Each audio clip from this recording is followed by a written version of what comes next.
chicken butts. Nice. I for some odd reason thought chicken balls. It was great. I mean, those are Um, delicious.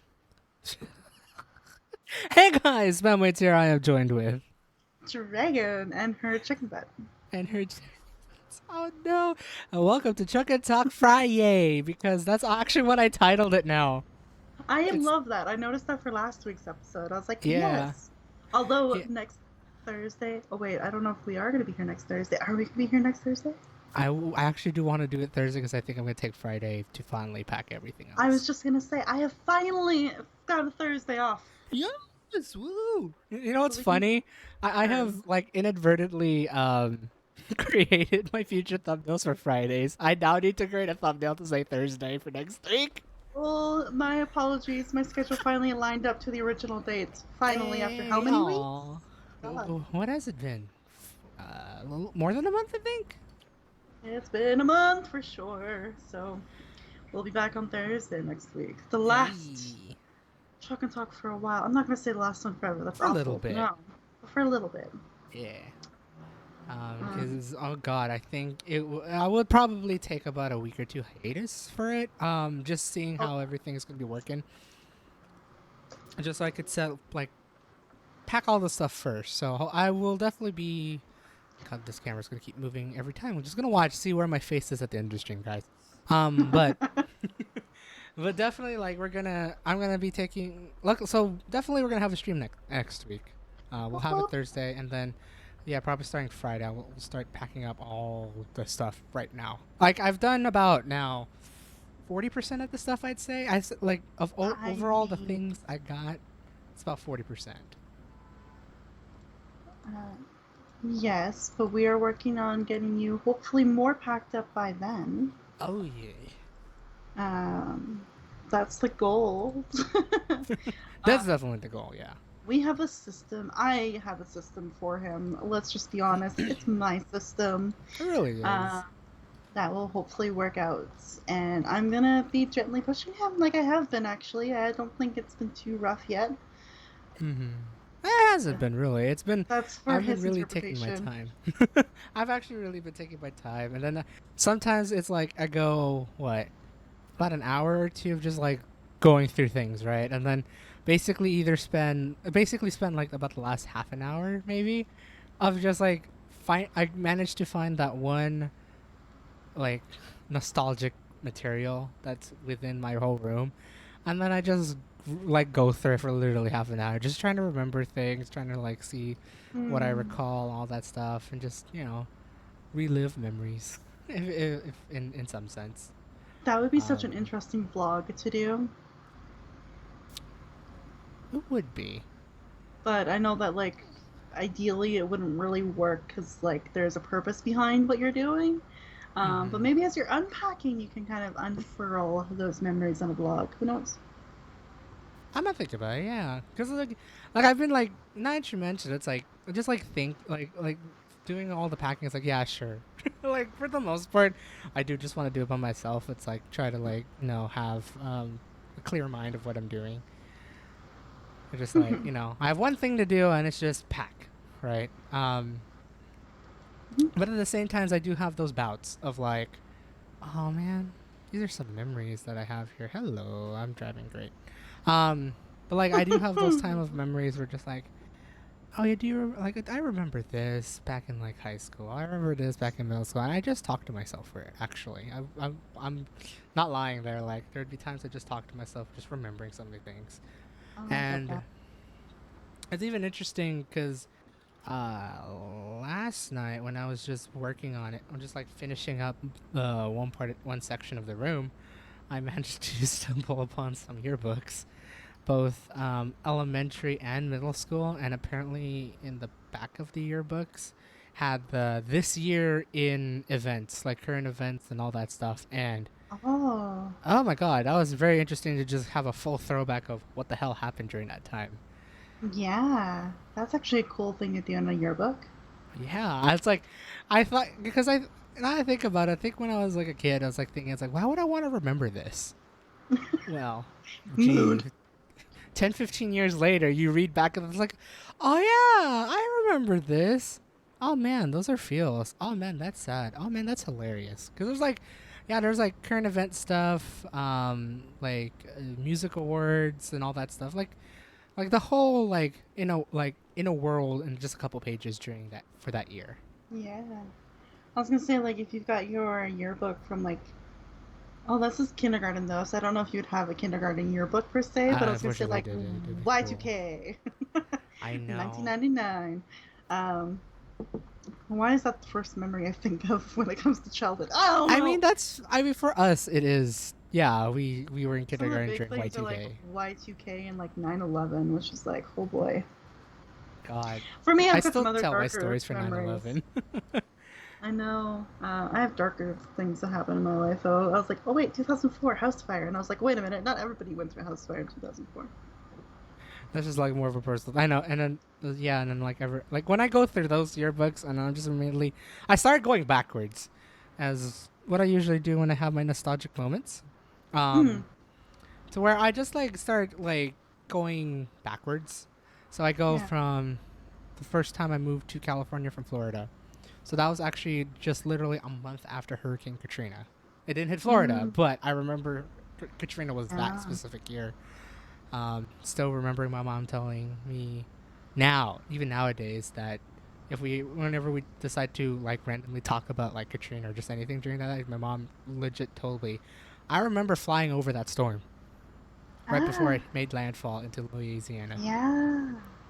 which is like insane to say that, you were that close, just flying, you just, nonchalantly flying above it because an airplane can fly above a storm. I mean, it goes above the stratosphere, guys. So Mhm. it's like, you're just passing on like it's nothing, not knowing the devastation that it has caused when it came through. Gosh. Uh, Wild. yeah, and then I And then did there's bring your up story of 9/11 too. my basically first/second point of view, because obviously I wasn't directly there for it, but I was within 10 miles of it, which was a Still, like, very it's interesting. surprisingly like close enough to it, I think. hmm And it's definitely something that not either probably not even you as well like directly experience because for Mhm. you you're probably waking up right now and heading to school. During that time I was already at school. Um and Uh, just I'll share my memory after. got it. And then just like um starting the first hour of school, right? Mhm. Got it. Just starting the first hour of school and then realizing that everyone is in a very panic state. Mm. Um, because as a kid, I did not know that the towers got hit till about um, till I actually got home. I think about it, and that was around 1 o'clock Eastern time. Mm. And if I recall correctly, it first hit roughly before 9, I think. So no, yeah, Yeah. roughly before 9, because I remember starting school around 9 o'clock. Yeah. So just like seeing all the teachers in a state of panic Mhm. because, well, for one, we're under attack, and then two, we're in a building that is a multi-story building. We Yeah. are also about 5 miles away from both major airports, JFK and LaGuardia. Like we're smack dab in the middle. Mhm. So, you know, if it became a failed attempt but landed in where I lived in Queens, that would have been a very fun time, even Yeah. quote unquote. Um, but just like going through that, just like hearing all the, as weird as it sounds, like the mass hysteria that was going on, just seeing Yeah. teachers like just like, okay, kids, and then you suddenly hear a teacher run, like shriek across the hallway. Like it actually, Yeah. I think I remember that happening. Just the teacher like just shrieking because they're just getting that news now. Obviously, the news wasn't that fast compared to now, where it's like it's instant. For us, it's like Mm. you're just slowly It was learning it as it goes by. radio. It was mainly radio focused. Radio and as best as it can TV if you do have it in Yeah. your building. Um, but you don't get alerts from your phone or anything like that. It's just basically what you hear outside and what's on TV. That's it. Yeah. So it's just going through that, and then just seeing every kid in your classroom leave. Now, as a kid myself, I thought it's like, oh man, it'd be great to go home. Again, completely oblivious of what's going on because I don't think they Right? told the younger kids of what's happening. They may have Yeah. told, like, obviously, if you're like a middle schooler or a high schooler, which I think they did because my brother did get out a lot earlier than I did because my dad ended up picking up my brother a lot faster than my mom picking me up at Oh. elementary school. Um, but just going through that, just like seeing how all my friends and classmates are just going home early. It's, oh, I want to go home early. Just waiting for that call, right?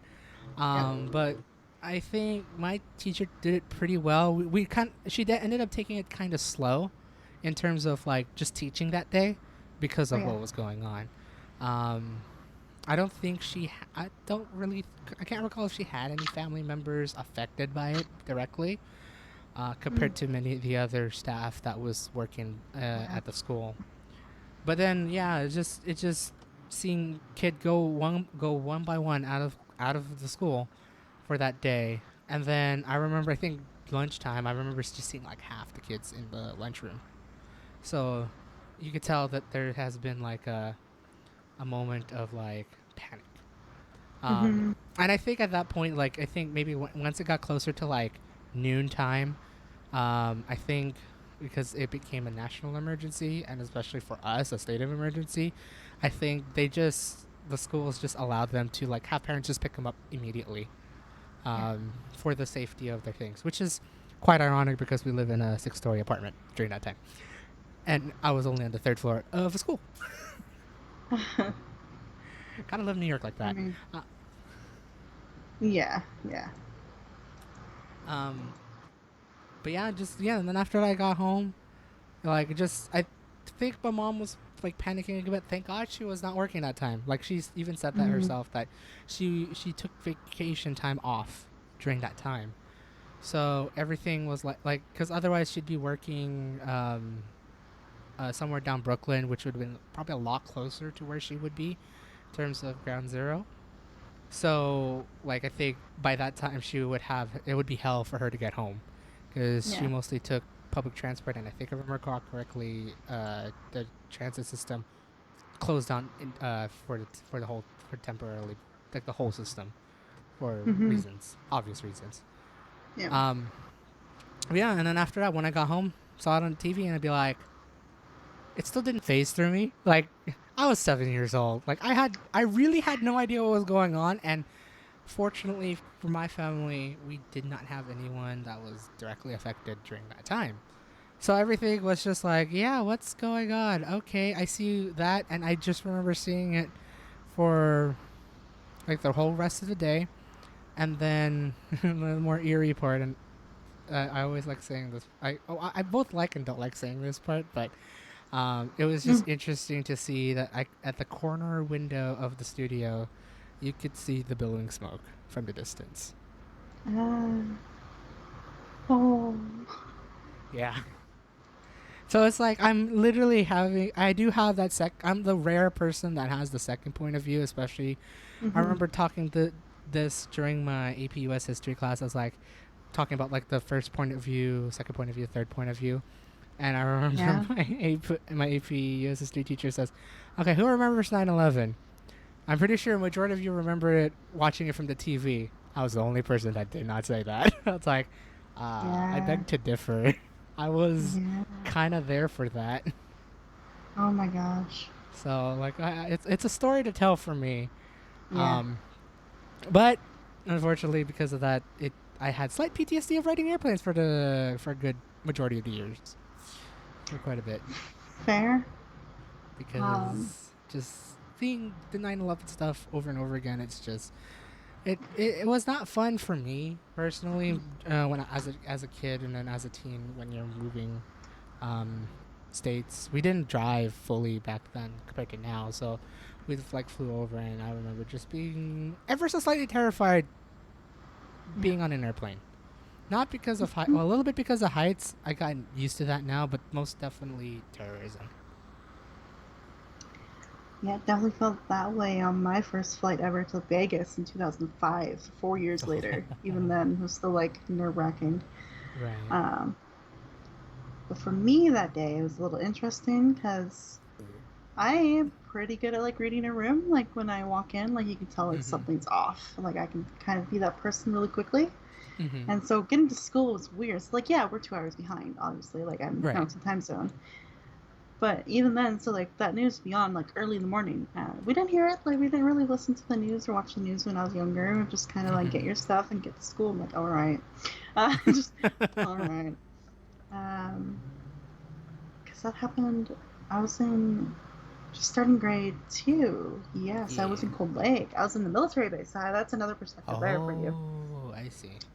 which is interesting. But I remember getting to school and immediately going, today's gonna be a weird one, isn't it? Like I just immediately like felt it, like this is gonna be weird. And Mm-hmm. sure enough, like the first thing I saw when I got to school was the teacher crying. And I was like, huh? Mm. What is happening? Like, what? And not my teacher, so I didn't really like at that time I was a kid, right? I was like, I'm not gonna go Right. talk to a teacher and be like, what's wrong? Especially Uh, as a second grader, it's like, you're still Plus new developing your city. minds during then. Plus, like for me, I just moved from like Oh, Itasco okay. and all the way up to Cold Lake, so it's like very, very new. But immediately it Mm-hmm. was just like teachers are crying and like the radio's playing. I don't think I've ever been to a school where the radio played. Oh That's yeah, weird. that I remember that was the thing too for me. It's like definitely the radio. I think they had a couple TVs on, but I think mostly for the office and then Yeah. during in the teachers' room where a couple teachers were like had to find the time to just call their either their loved ones, relatives, or whatever Mhm. who were Mhm. directly affected from it. Yeah. So I just remember listening to the radio and just like something about New York, New York, New York. And I was a little kid. I'm from Canada, from Alberta. You think I know where New York Right. fucking was when I was a kid? No, Nah. obviously not. But like just hearing like a whole city under attack is like just terrifying to think about because you think about Mm-hmm. your city immediately, like oh man. And Right. moving to this Cold Lake, which is like the biggest military base in Canada, was like Ooh. oh god, we could be under attack at any moment because like we have a Mm-hmm. base and like I like had somewhat had like that brain was like if we have military like they could attack us too like it just immediately that fear even though we're like thousands of miles away just Right. like wait a minute but There's a we're military. possibility. Yeah, we're like they have guns and stuff. Oh no. So just immediately feeling scared and sad, like it's just Mm-hmm. the whole day. And then yeah, we had a teacher that was really upfront with us about it. Normally teachers back then would try to hide it, like try to Oh yeah. mask it. But this one teacher, he just like sat, he sat us down. It was just like, we're not doing a lesson today. Like I can't concentrate on it. Can't do the material well. I think he's a science Mm-hmm. teacher. Oh, okay. And he's like, I just want to say that we need to think about other people today. And we're going to do like just different activities. Like think about who you love and like who Mm-hmm. you cherish. And uh, just remember they're safe. And like you did that kind of lesson with us. And Oh. it was like really sweet because it's just like, oh, yeah, like, yeah, I love my mom. I love my dad. Right. I guess I love my sister. Yeah, like My grandma. those kid feelings of, oh Yeah, yeah, I yeah, love that's them. kid. X, Y, and Yeah, I Z. guess.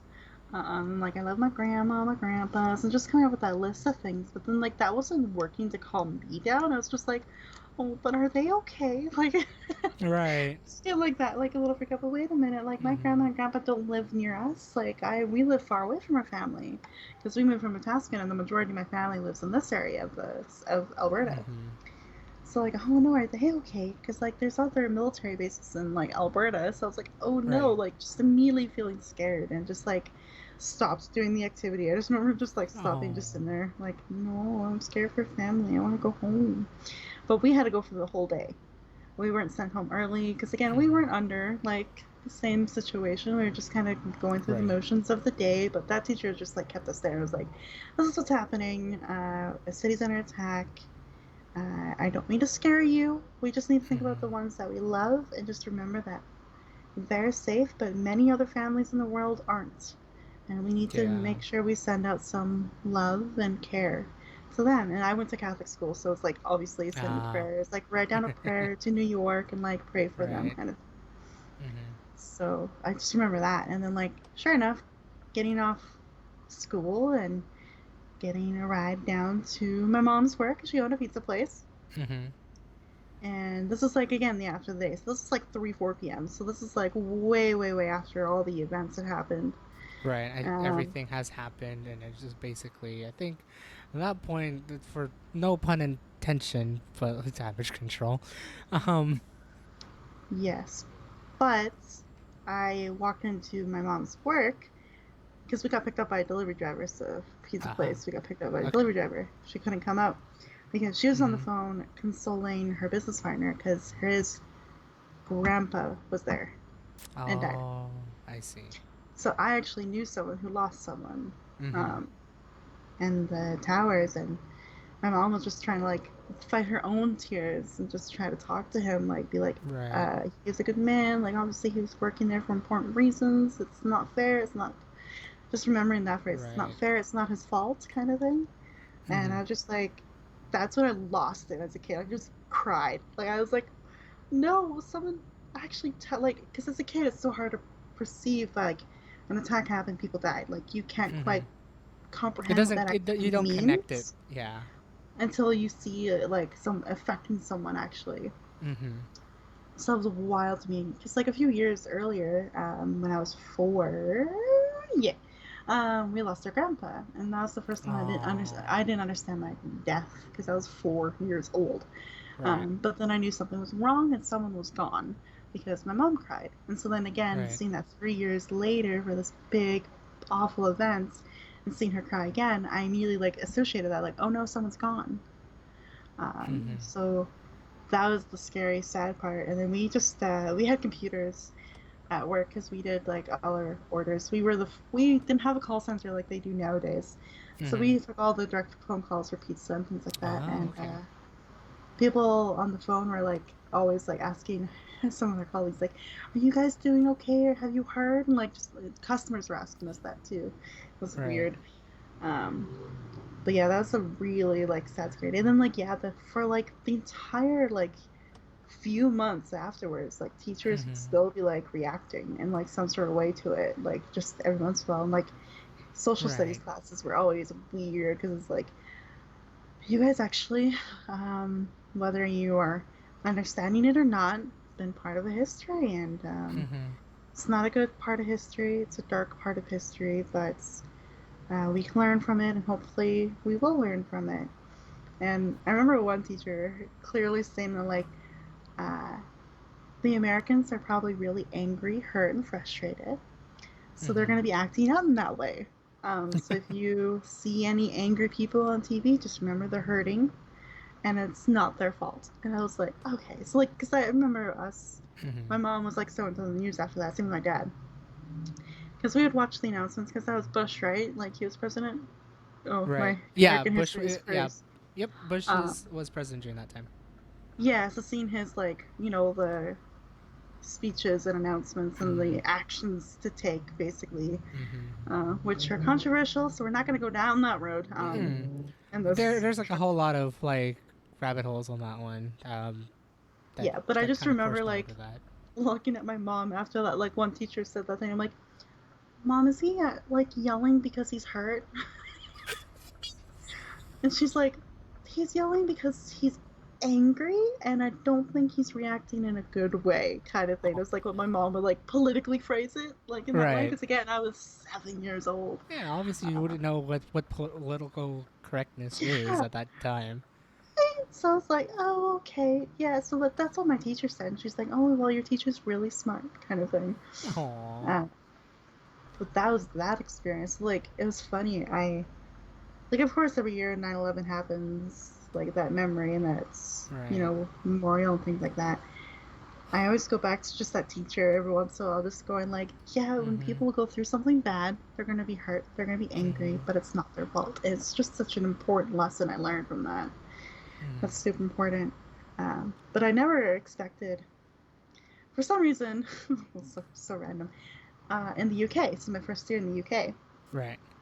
I had to do a cover lesson for an English class. So I was like, all right, we're gonna go through some literature and history kind of thing. Okay, it's that kind of lesson. All right, I got Right. this. And then I finally got the materials for it, and it was a lesson on 9/11, and I was like, oh, Ooh.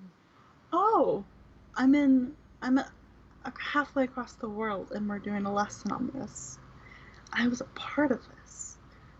Whoa, Right, like because very technically the indirectly a UK, part of it's it, like but yeah.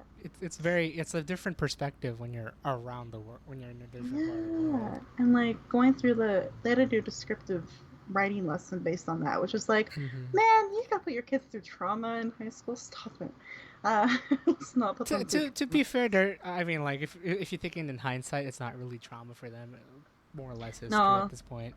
it is just history. Like, oh wow, so like, I just remember the kids really like asking a lot of questions because it was also an ESL class, so they're like some of that's Ah, it's really hard to comprehend for them. right, So right. I was just like, all right, let's just get away from the words on the page and let's be real. And like I just ended up taking that lesson and turning it to like just me sitting there and telling them what happened, like just from Hmm. the Canadian perspective. And then like going through the actual material with them, I was like, whoa, UK is kind of wild. um, they definitely share it because I mean, I hate going down political roads, but with Brexit and stuff like that, that's one reason why they have Brexit is to limit immigration and that kind of thing. So there's Right. that part of Brexit. So now part of that policies that they've had over the years has been a result from 9/11 Hmm. A because lot now of they're worried about things. like Yeah. yeah. So it was really interesting to be like, oh, I didn't mean that. Oh, okay, it's like 10 a.m. in the morning and I'm going down this rabbit hole. Holy Right. shit. With a Um, bunch of teenagers who probably did not grow up or not even born during that time. yeah, they weren't. They were just saying, what year did this happen, miss? I'm like 2001, and they're like, oh, I was born in like 2002 kind of thing. And I was like, Yeah. haha, yeah. No, not 2002. Like 2004 or 5. Was this my year 9 class? I think it was year 9. So that'd be grade 8. Hmm. So 14-year-olds. So yeah, 2020, so 2006, 2005. Yeah. Um, That's so crazy. yeah, not even born during that. Wild. Yeah. It's something, and it's just just remembering all those, especially coming for to our age, like Yeah. we're getting close to 30. No, don't get me wrong. We like uh, just being boom like semi boomer as fuck here, but boomer in the internet age versus the actual boomer age. But like we're getting old. Like it's just How dare you're you? starting to develop a lot more. You start to remember a lot more things, and it's My like it's weird to just go through them at the same, but also interesting to go through them at the same time. yeah, because like obviously with time you can kind of go back through these things a little easier and like talk about it a little easier. Hmm. Um, but I definitely remember there's a time where I'm like, when I hit September 11th, I'm always like, hmm. And it's also so shitty that it's on the 11th because that's a week after my birthday. So there's that like you get into September, new school year, Right. new excitement, new hype, my birthday. A week later, boom, like you're back down to that like really solemn level of like, oh Right. yeah, that happened. We're doing like we did a memorial thing in my school like every single year. Like we would do something for like Really. 9/11 up Oh, here in interesting. Canada. Um, we would It's gonna always do be something. interesting knowing that it's gonna be 20 years since it has happened. Yeah. So yeah, it's just September's always that weird month because a lot in that month is like yay because like it's my birthday, it was my grandpa's birthday before he passed, my Hmm. mom's birthday, my stepmom's birthday, all these really great events. Then there's also Right. 9/11. That's also when my other grandpa passed away. Oh. There's like other things that keep bringing us down. Like September's such a Hmm. roller coaster of emotions for my family. It's crazy. Oh. Uh, but yeah, it's interesting. Why did we go down this route? We were gonna come into this truck and talk Thursday, talk about I know. music, It's and talking then about now we're music and like moving, and then we just kind of went with the move, because we like were talking we're about nostalgia and then yeah, memories, and then I guess just going through that whole fun rabbit hole of sort. I mean, again, if you guys enjoy that rabbit hole, give it a like and like that. I haven't ended. I'm just giving that thing. It's just interesting just to hear our parts in the story. And if you guys, want to share yours too, feel free. Just be safe about it. I don't want anyone to be like Yeah. be too politically correct, because that was a moment for us to experience as both a kid and then growing up to be an adult when it more or less formally ended just a handful of years ago, really. Yeah, going back to some of those old past broadcasts can now make me angry as an adult because, oh wow. Mm-hmm. But as a kid, it's just like, oh, like again, like I had that really important lesson as a kid. Like they're hurt, they're angry, and it's not their fault. So they're Right. doing what they can with what they know and what they're feeling. Mm-hmm. And I was like, fair enough. Like I get that. So it was a really good lesson to have. A good lesson to take from that, just to get politically out there. Just that was a nice thing to do. And now I Oh kind of want yeah. to see the world more like that. Although it's so hard to not get wrapped up in the politics, especially Oh, this especially past. nowadays. What are you fucking doing? I was trying to fix my camera and then I still didn't fix my camera. No. Shit. Okay. That pure look of panic on your face. It's so funny. There um, we go. I am okay. I'm more even now. We got it. We good. nice. We good. We We good. good. Yeah. Yeah, nostalgia is funny to go down Yeah, sometimes. nostalgia's been a. I've always gone through it, like, and Yeah. usually I do it actually only up to a YouTube age. So like when I actually first started YouTube back in 2009, like that's how far I'll go, because it's just really easy to obviously just look at past things over the internet. Thank you Facebook, Twitter. No, thank you Facebook for the most part for sharing Facebook memories. A little bit of Twitter, I guess. Like there'd be times I just remember some old stuff, and then YouTube because I've been uploading on YouTube for a long while now. So, Yeah. Uh, um, for me, I go through a lot of the years recently, though. right. So and it's just been like a rare, more or less a rare occurrence for me to go even past that. Go back elementary school, back when I moved, Yeah. both to here California and then back going from New York to Florida. And just for context here, the reason we moved to Florida was not because of 9/11. We actually moved 2 years later to find better pastures and just finally moving out of the city, because I think my parents had exhaustion of being city folks, so we decided to go for the suburban lifestyle, which we've been living ever since. It's going Yeah. good now. 17 years, 18 years now. Yeah. And for me, going back to be an urban boy, which is gonna be great. Join the club. I don't know if you can hear this, but like there's hardcore partying going on, like Ooh. just like on the other side of the street, basically. Oh, oh boy. Uh, yeah, it's been going on for like 5 hours already. Oh jeez. uh, Downtown living. Oh boy, enjoy. It's funny I say I'm gonna be a city boy, even though I'm technically living in the quote unquote suburbs of San Francisco. However, it's a lot easier to get to downtown compared to, well, where I So live yeah, here. you're not like directly downtown or on a main street. You're kind of Mm-mm. lucky that way. But I am not. I am purely downtown streets. You Center. are purely downtown, definitely center, which can be fun Yes. for most Yeah. times. Yeah. If I was working a normal 9 to 5 job, it'd be great. Right. Oh. That's all good. Uh, yeah. I mean, it's so funny because like I think of my moves, but there weren't really like transcending like from state to state or whatever like that. Like the big Mm-hmm. move that we had was like from Itascan to Cold Lake. That move was still very weird. It's still funny. I never got to finish grade one. Fun fact. I moved like For me. May or June or something like that. Like Right. so, not quite. Almost basically the whole year was done. But we got to move it Aside early from because like 1 month, was it 1 or 2 months or something like that for you? yeah, like a month and a half kind of thing. Mm-hmm. Same for me. For Yeah. grade three, I love that. It's like Yep. 3 month break. Fuck yeah. Exactly. That's how I got to meet a lot of cool neighborhood kids. I was like the epitome of recess on Disney Channel. I had like my neighborhood kid friends. It was great. Um, but it's so funny because like that move was I felt like nothing really. Like it was just like, okay, I mean, It just happened. cool. We're going north, and apparently we're living in a city that's technically three cities. That's kind of neat. Um, Ooh. yeah, because we have the military base, that's just like Mm-hmm. part of its own thing, and like Oh yeah, gated. yeah. It's a gated entrance into the base area. Mm-hmm.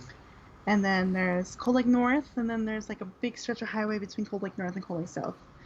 And Cold Lake South used to be called Grand Center. There's a whole history there. It's a three-parter, like all sharing the same roads that lead to like Cold Lake, the actual lake itself. Mm-hmm.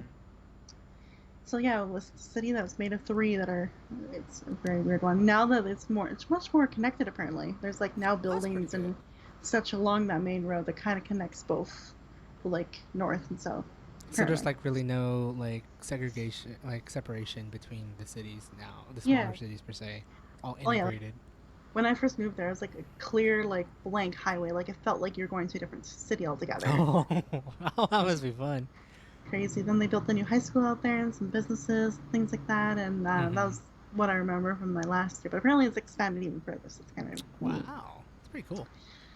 Yeah, that move felt like the ideal move. Although I remember being sad because like we lived down the street from my grandparents, like my dad's parents. Mm-hmm. So I was like, we're moving far away from like grandma, grandpa. That's Oh, weird. Because we would go to their place after school all the time. So right. and get DQ all the time. So this is why you love Dairy Hey, Queen. origin story of Dairy I Queen. see. This makes a lot more sense now, Dragon. It really does. Their house is literally right beside the DQ.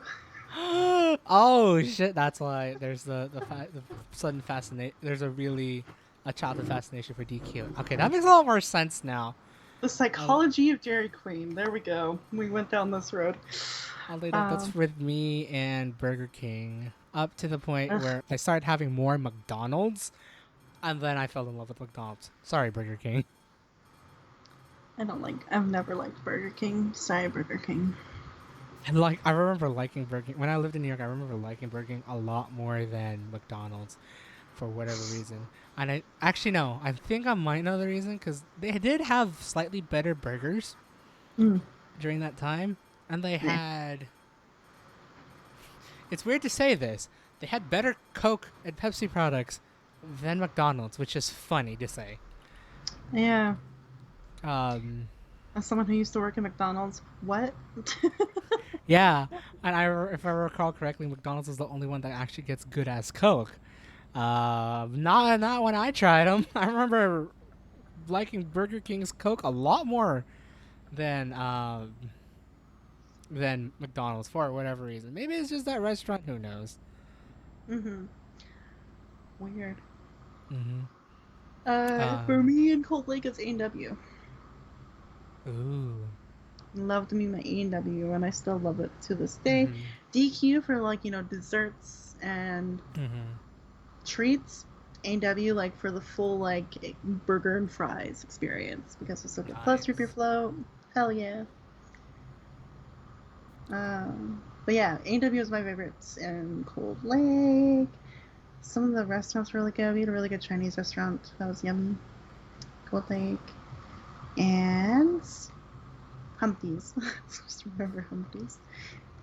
I don't think you know what Humpty's is. That's fine. I don't know if it's like either going to be a local thing or a regional thing. It sounds familiar in a related chain sense, but I don't think I've ever been. It's your typical diner chain, basically. Uh huh. The sign is green and yellow. Humpty's, like it's kind of like our Smitty's and Denny's, like it's like that kind of a deal. Ah, okay. Yeah, I don't get that Cozy part. American style diner. There you go. Mm-hmm. I had Humpty's the other day actually. That was a Ooh. nice throwback. I didn't realize I didn't realize Humpty still existed in the city until It's like, just one of those things. ah, they have the biggest fluffy pancake ever. Anyway, uh, I Ooh. I had pancakes this week. Hey, there's an update. Uh, a You very had weird them update, but an update. pancakes. Yeah. Oh my God, downtown traffic. Chill. Uh, yeah. So moving to Cold Lake was just sort of nonchalant, but I just remember like, wow, we literally are moving so far away from our entire family, because my Mm-hmm. dad's side of the family lived in that area, my mom's side of the family lived all in that area, and it was just like whoosh, we go like 3 hours away. Ooh, that is far. Yeah. So it was weird to kind of be that far away from everybody, but also kind of nice because I still don't really like my family, but as a kid, I didn't really like them either. Just Yeah. finally getting away, but at the same time, it's like, oh, this is weird. Yeah, I mean, I miss my grandma and grandpa, like, for sure, as a Mm-hmm. kiddo. Because we got to go to their place every day, and it was great. Right. Uh, and so, like, our mom and dad would come over for supper and pick us up and go home, kind of thing. Ding. But, yeah, Cold Lake was weird. Not my favorite place in the world.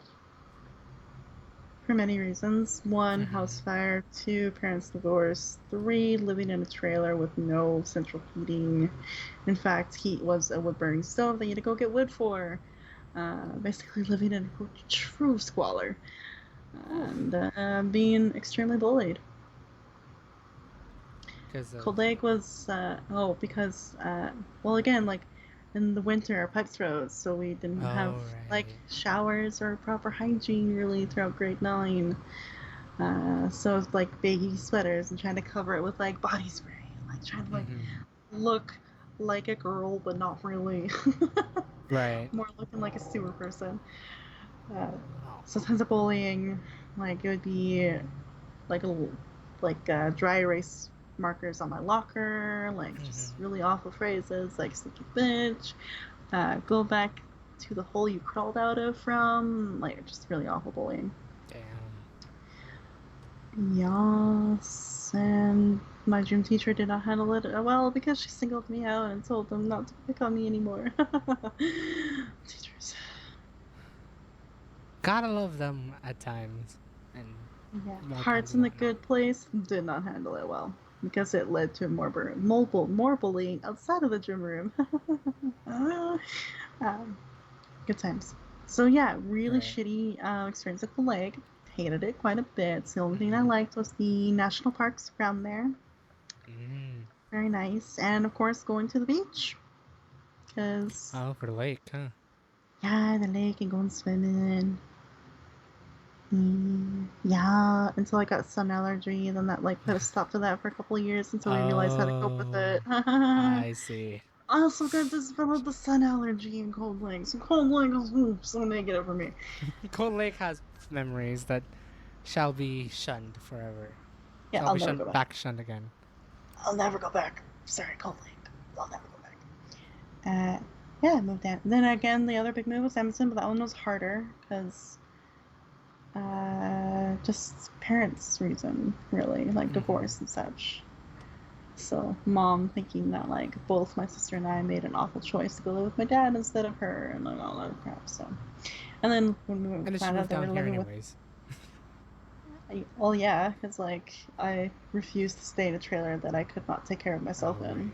right. So That's anyway, fair. resentment, childhood. Oh, we're going down this road. Jesus Christ. Woo! It's been an Um, interesting podcast so far. We live stream so far. Hi. As I'm trying um, to like readjust my mic and drive at the same time. It's been a fun time. Good job. Okay. But yeah, then I found out that like my dad wasn't living on his own yet. He was living with his uncle, and he had just recently married and had like kids through that marriage, and then like so Mm-hmm. much drama with that, and so much anger and yelling, unhealthy shit Mm-hmm. for like a year and a bit, and then we moved when he met my stepmom now. A lot of resentment there. Yeah, some pretty key moves happened after like the big Mm-hmm. main one of dad's going. But in Cold Uh, Lake itself, we moved a lot because our house burned down. So we had to move from like ah, a trailer to like a rental to like this place, then that place. Quite a few moves. right. Yeah, I remember. moved a I'm trying lot. to like remember. I apparently do not recall this. Granted, I think I was just one or actual newborn. I know. I Mm. remember my parents ended up moving like a total of 3 4 times in New York before we settled in our own apartment. I think maybe when I was like 2, something like that. Because I think we like lived in apartment in one neighborhood, and then I think a couple months later we're in a bedroom of like my either my aunt's place, in a different neighborhood, and eventually we managed to just settle in at the. No, we then settled with my mom's cousin, I think, in the apartment complex. However, we ended up finding our own space shortly thereafter, something like that. Something like that. That's I good. I want to ask like the whole storyline of like that, but I always forget. I think it was like about like Fair. 3 or 4 times, either when I was already born, and probably a little bit more prior. Because both of them did come around 1990s, if I recall correctly, like around 1990, 1991 to Mm. America, and then yeah, things happened, and then I was born. My mom's gonna listen to this stream and be like, "Daryl, what did you just say?" Trying to be as vague as possible here, but like this is what I like Wild. loosely remember. Um, and then yeah, we managed to settle in an apartment. And then we had a fun. They had a fun time trying to petition my brother to go from the Philippines to here to get his U.S. citizenship because he can by I want to say by association, but I think that's how it is. I don't remember the technical terms to it. Where like, because my brother, for context, my older brother was born in Libya, but then they decided to bring him to the Philippines for for my aunties and uncles and grandma to take care of him until he was like about 12, if I recall correctly, and then I think we petitioned him over to America because my parents were about to become citizens.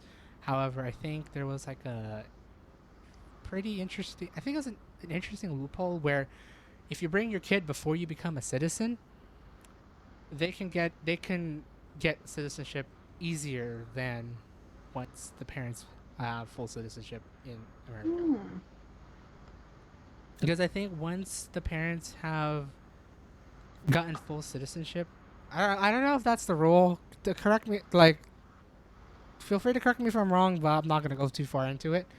But yeah, I like have a there was like a feeling that one like golden this time. whole like story is just you going, "Mom, tell us the story in the comments." That'd be a long story to type. Um, No kidding. but yeah, like I think they just wanted to like, because I think my mom wanted to petition both, obviously my brother, because it just makes sense to just bring us together, and then actually, my mom's mom, my grandma, Oh. because she was Mhm. still like, um, still active enough to actually make it over a couple times, flying back and forth from the Philippines. And apparently, if I remember correctly, the one time that she, like the last time she came over here with my brother, she said she did not want to live here. Oh So more wow. power to her. Like more power to her that she loved living back in the Philippines during that time. Um, yeah. So they didn't like. I think it was like they didn't have too much of an issue getting my brother to become a full U.S. citizen before both my parents became full citizen here in the Hmm. states. So, um, yeah, that was like a whole fun thing. And then from there, we just like moved to like I do remember Florida, like stopping school late April, flying to Florida, which then I had a sudden fear of flying. Mhm. Um, living in my mom's friend's place for about a couple weeks because they were finalizing on a house. Because my parents were going back and forth with a combination of either driving or flying. I think mostly flying now that I think about it. Just finalizing on a house over there. And Mhm. then, yeah, no, I lied. I left. Sorry. No, we took a flight. It's just me, my mom, and dad. Because my brother was middle school, but apparently they trusted him enough to take care of the apartment alone. Mm. Um, to be fair, he's been going to school by himself ever since middle school, as a middle schooler. So I guess there's that. Um, so like he's able to live for himself. Uh, Mhm. but just like I remember going with them, taking a couple of days off from school, which was interesting that I had to. I'm going somewhere. because I had to go with my parents to, I guess, finalize on the house. I think that was during that time they were finalizing on the house. Yes. Um, and then, yeah, late April. I remember the whole 23 and such hour drive from New York City to Tampa, Florida. Straight shot.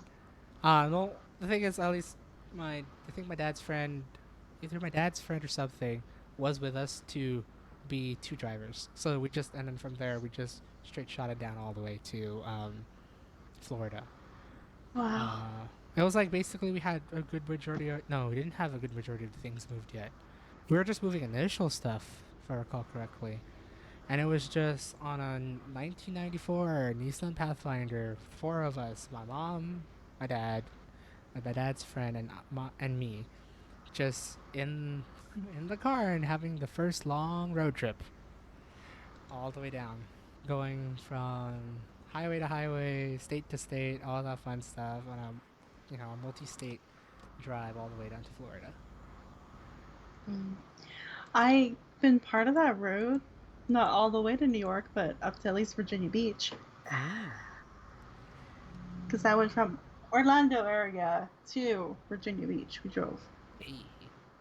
In the Oh yeah, so summer. you would have definitely been down the 95 and all that stuff. Mm-hmm. It has been the main highway just to get from New York to Florida, and just Well, experiencing everything of actual America. I passed through 5 states, 6 states, maybe? Something like that. That sounds about right. Yeah. Can't remember if we go through Virginia to get to West Virginia, but I think so. Probably. No, So most 6 likely. states. Not bad. Look at that. And then I've been all up and down the West Coast. That's it. Yeah. There you go. You have.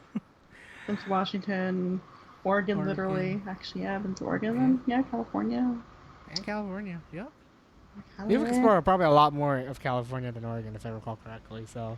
Yeah, Oregon was a very, very tiny localized area because I flew into. It's a city that starts with a P that I don't remember right now. Pasco? Pasco, yeah, Pasco, Washington. Yeah. And we drove into Oregon. You drive down the highway to the next state downwards, basically. That's Pretty how it much, works over there. Yeah, so that's. And then I say I've been through Washington, but really it's like a layover in Seattle, you know, kind of thing. But like 3 times I've been in Seattle, so you know. You've kind of seen it at that point. Yeah, plus I mean we drove from Pasco down, so like it's all like the border.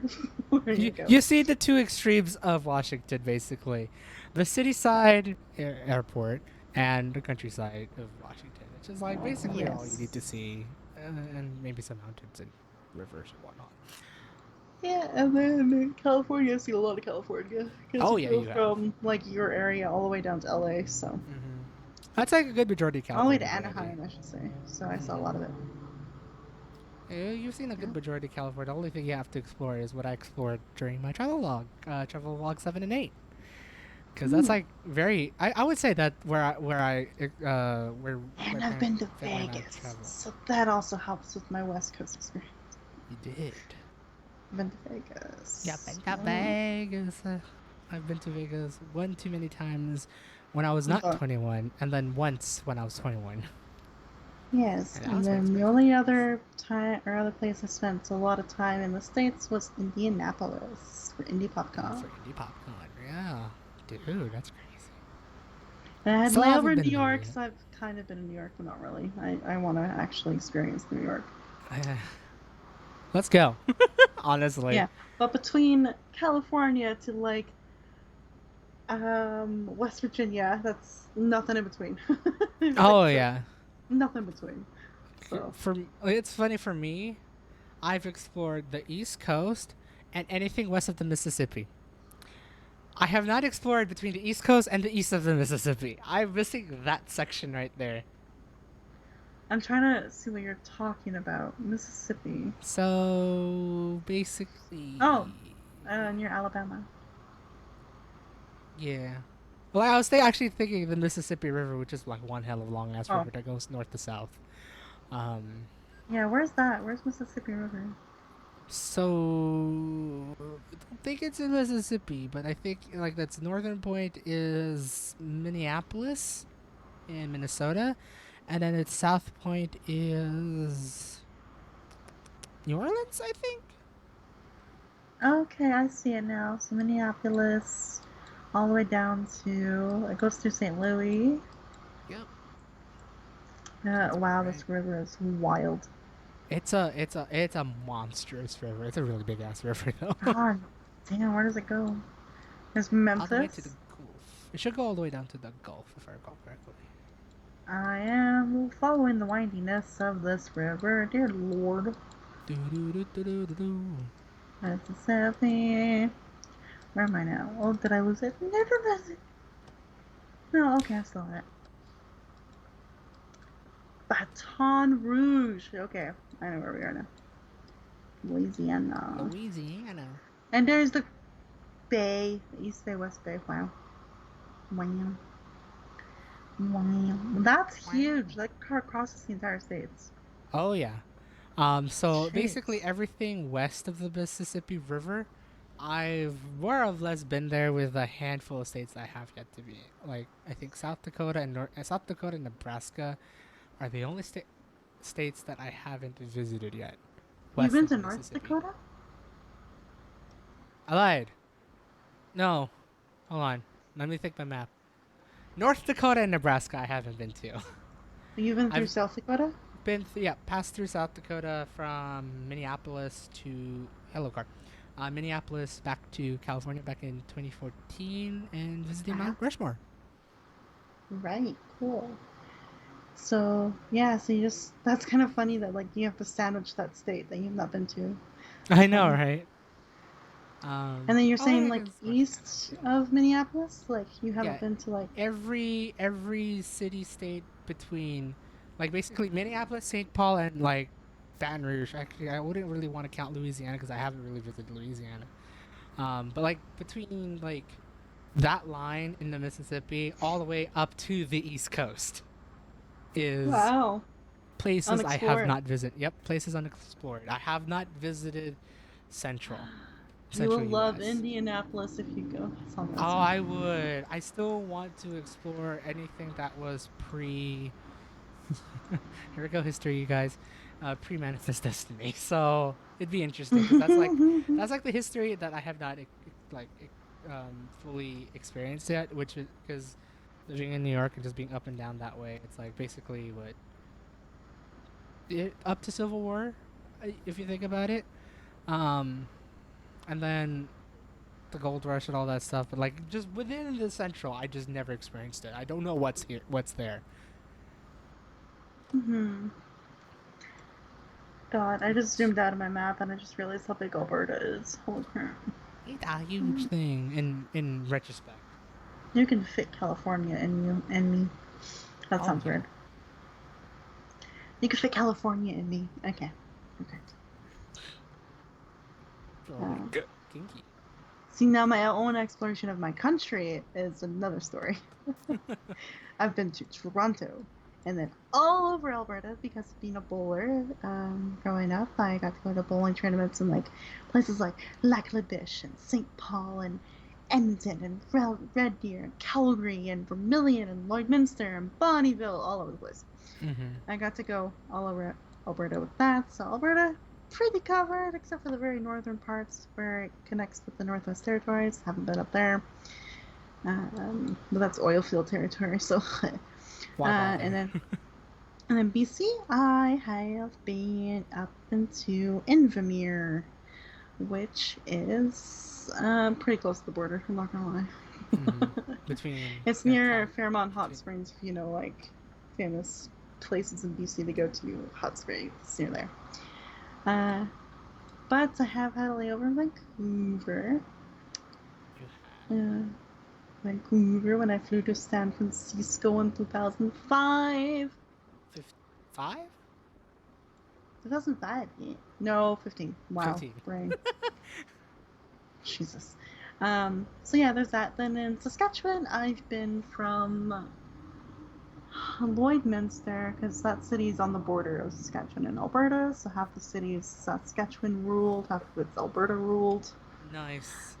But I've been from all the way from Lloydminster down to Moose Jaw in Saskatchewan, so quite a bit of stretch in Saskatchewan. So West Coast, I'm pretty good in Canada-ish.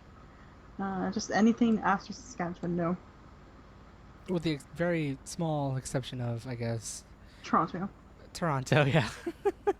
Ontario, and more specifically, Toronto. Yes, I stayed in Scarborough, Scarborough. and then had interviews in downtown proper. You did. Yeah, you get to explore. Did you real? No, you didn't have the time to fully explore your capital city, basically. I got to go through a lot of downtown, and I went to the CN Tower, and I had dinner Oh, at you the did go to the Sky. CN Tower. I forgot about that. I go to Did CN go there. Tower. I went through Ripley's, believe it or not. Did the touristy No, the things. not that place. I went. Why am I like zooming into the Dairy Queen of all places? That's not where I went to. I was in that area. Yes. Where's the museum down there? I did go to the Toronto Railway Museum. Shut up. Don't bother. Don't even. Choo Yeah, choo. Ripley's Aquarium of Canada. There we go. That was one. Oh, I see. So I got Dang. to do some touristy things, but then I walked basically that entire downtown area. Mm-hmm. Because my interview was somewhere around one of those museums or one of the hotels in that area. Many there. I did go to the Art Gallery of Ontario Ooh. as well. I remember that. And I got to see some of the old Toronto City Hall and the squares and the famous pictures you see of Toronto, people like standing in front of like the word Toronto. Oh, yeah, Like yeah, in that part, I've been in that area, so I got to see a lot of downtown proper. yeah. Nice. Yes, yes, yes. Um, but I didn't get to see all that I would have loved to see, of course, in Right. Toronto. But I still got to see quite a bit, Mm-hmm. which is cool.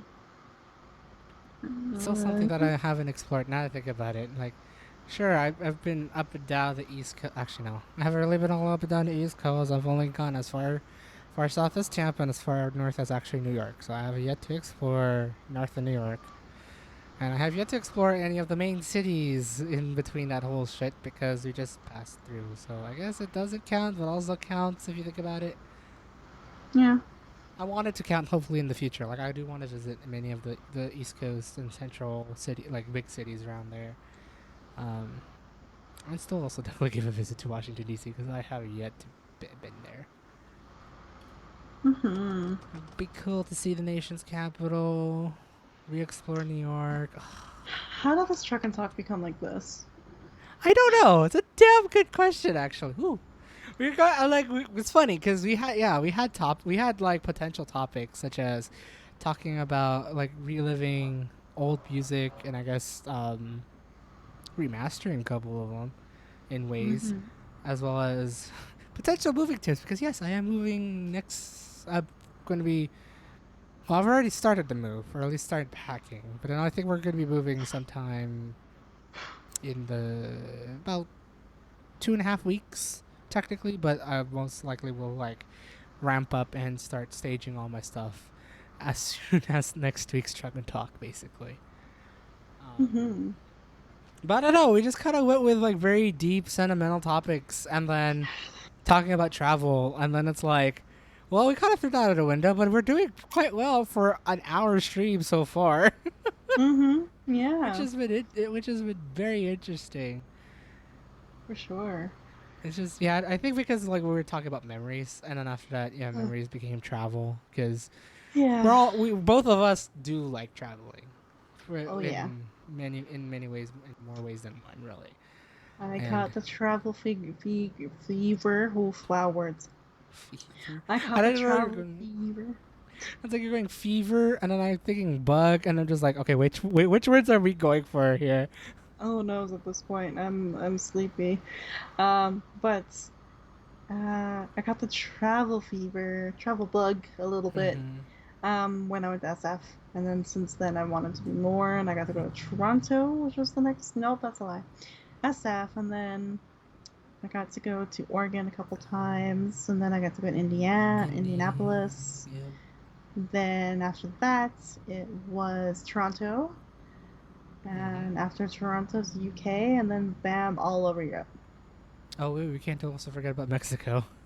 Mexico too. Yes, I went down there for 6 weeks in Puerto Vallarta. I got to go to San Sebastian, Sayulita, Nuevo Vallarta, Puerto Vallarta.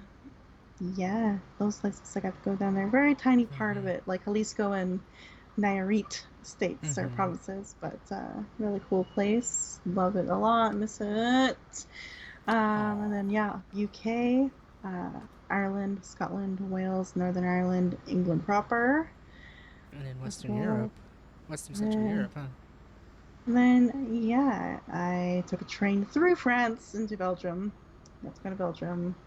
Got to go to Spain, and I literally went all over the east coast of Spain. You did. Down to central Spain, all the way, like, looped around and up into central Spain.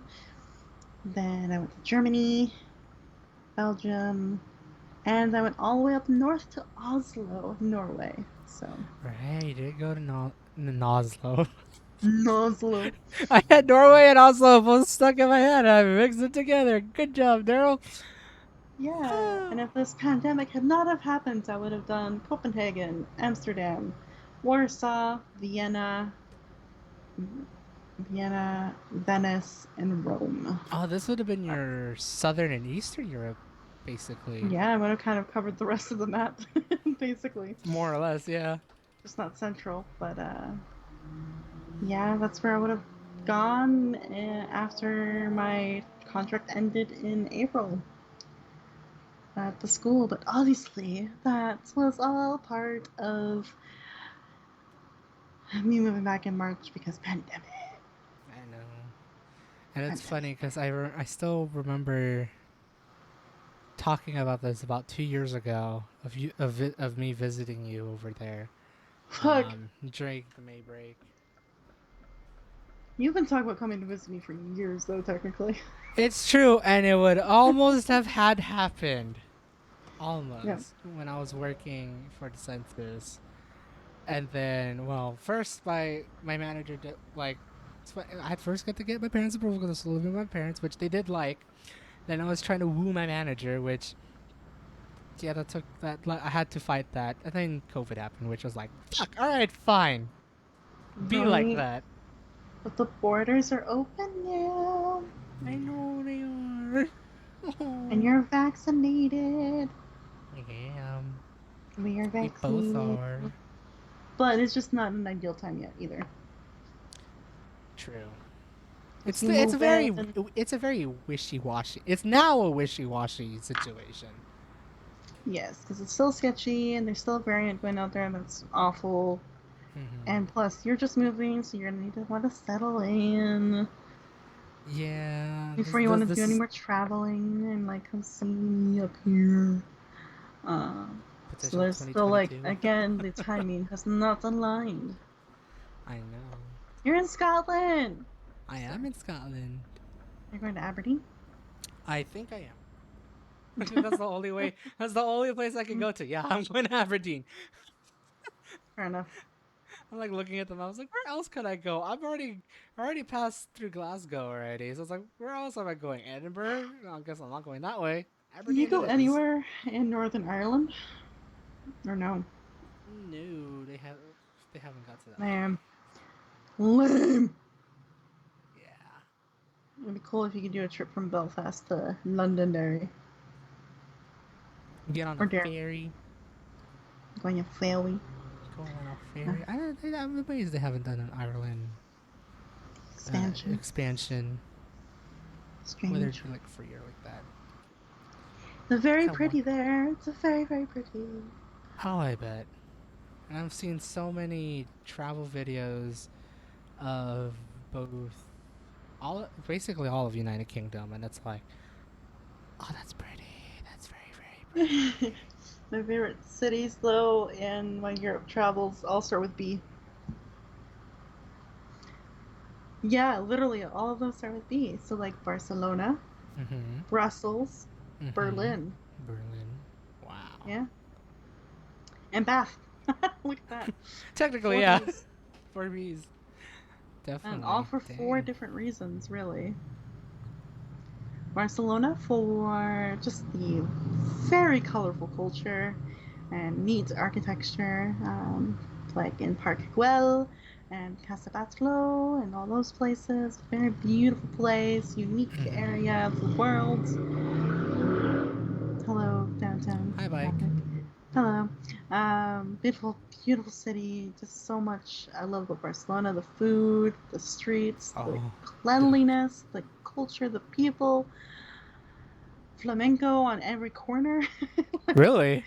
I swear to God, there's so many flamenco places. I could have gone to see a couple shows, but I was like, I gotta budget my money out because I'm here for 2 weeks in Spain. Oh yeah, because you were exploring the whole east coast of Spain, which is like you can Yes. only do with a semi-limited budget. You really gotta be safe. Yeah, and basically my last couple days in Madrid was like eating like pork sandwiches from I like the local remember. deli. I still remember. I more or less remember the fun times of you messaging me throughout the holidays of 2018. 2018, right? Yeah, that was winter holidays, so Yeah, it was winter 2018, holidays. 2019. Because I Yeah, got to technically. be in Barcelona for Christmas and Madrid in New Year's. There we go. Right. Yeah, I remember her messaging me almost every day during that time, just hearing all The highlight. the highlights, the highs and lows of just traveling Yeah, across like me getting Spain. sick on like fucking New Year's Eve and like having I a cold. And I just told you, I was like, just go. Yeah, go out. And I was like, okay. And I went and got my 12 grapes for the tradition. Oh yeah, Yeah, right. That is a for thing. every for every bong on the clock at midnight, you have to Mm-hmm. eat a grape, and if you do, your wish comes true for the whole year. Your Hey. wishes come true for the whole year, and if you miss one or you miss up, it could lead to misfortune or just nothing happens, basically. It Just a was moot fun to do that. point. Yeah, that was fun. And then yeah, coming back. Oh god, I still remember that. My 2019 started interestingly because yeah, cold, had ill, was kind of ill, and then like trying to fall asleep after like the celebrations and the partying and having a glass of champagne, to then like coming back to the hostel and having like the people above my bunk like doing it. You're forgetting you're in a hostel when you're in Madrid at that time. Yeah, yeah. I mean, I stayed in hostels almost the entire time You did. You're right. when I That's was something that's traveling. it. You did. Yep. Wasn't too bad. Nothing crazy usually happens. That was just one of the crazier The moments. So funny it's parts. like the two had like separate bunks completely, and then hearing him like crawl over Mm-hmm. in the middle of the night. I'm sleeping here. And it's like, let's like Happy New Year, babe. It's like, oh god, Chris. I'm trying to remember. You had was it a pretty interesting Christmas dinner? Yeah. Oh, I want to go back. Uh, I like that's like the one I remember you vividly talking about to me. Just like how it was just like what a whole bunch of foreigners to some extent, right? Technically, um, all of us all there. traveler folks. The hostel that I stayed at. I was gonna try to get the name for people if you want to like go to this place. Kabul Party Hostel. There you go. Ooh. In Barcelona. It's great. It's in a beautiful place of Barcelona, like one of the better places you want to go to, Mm-hmm. because it's on Plaza Real, which is like the kind of like the strip for Vegas, but much more cleaner, sophisticated. Right. Um, but yeah, so Kabul, like on Christmas Day, they decided to host a free Christmas dinner in the hostel for all of the guests. So I sat at a table with another Canadian, a couple You did. Americans, someone from southern Spain, Argentina, a couple other places, Brazil. So like really just a mixed mash of culture Mm-hmm. and like people communicating and talking with each other, and it was so fun. Just, uh, sorry. Uh, It was just so fun because, like, yeah, it was a really good dinner. Like, not your typical Christmas dinner, like for North Americans. So they were just like had like everything you could think of, like chicken, turkey, ham, like like mashed potatoes, sweet potatoes, French fries, even at one point because Dang. Americans were at the table. Wow.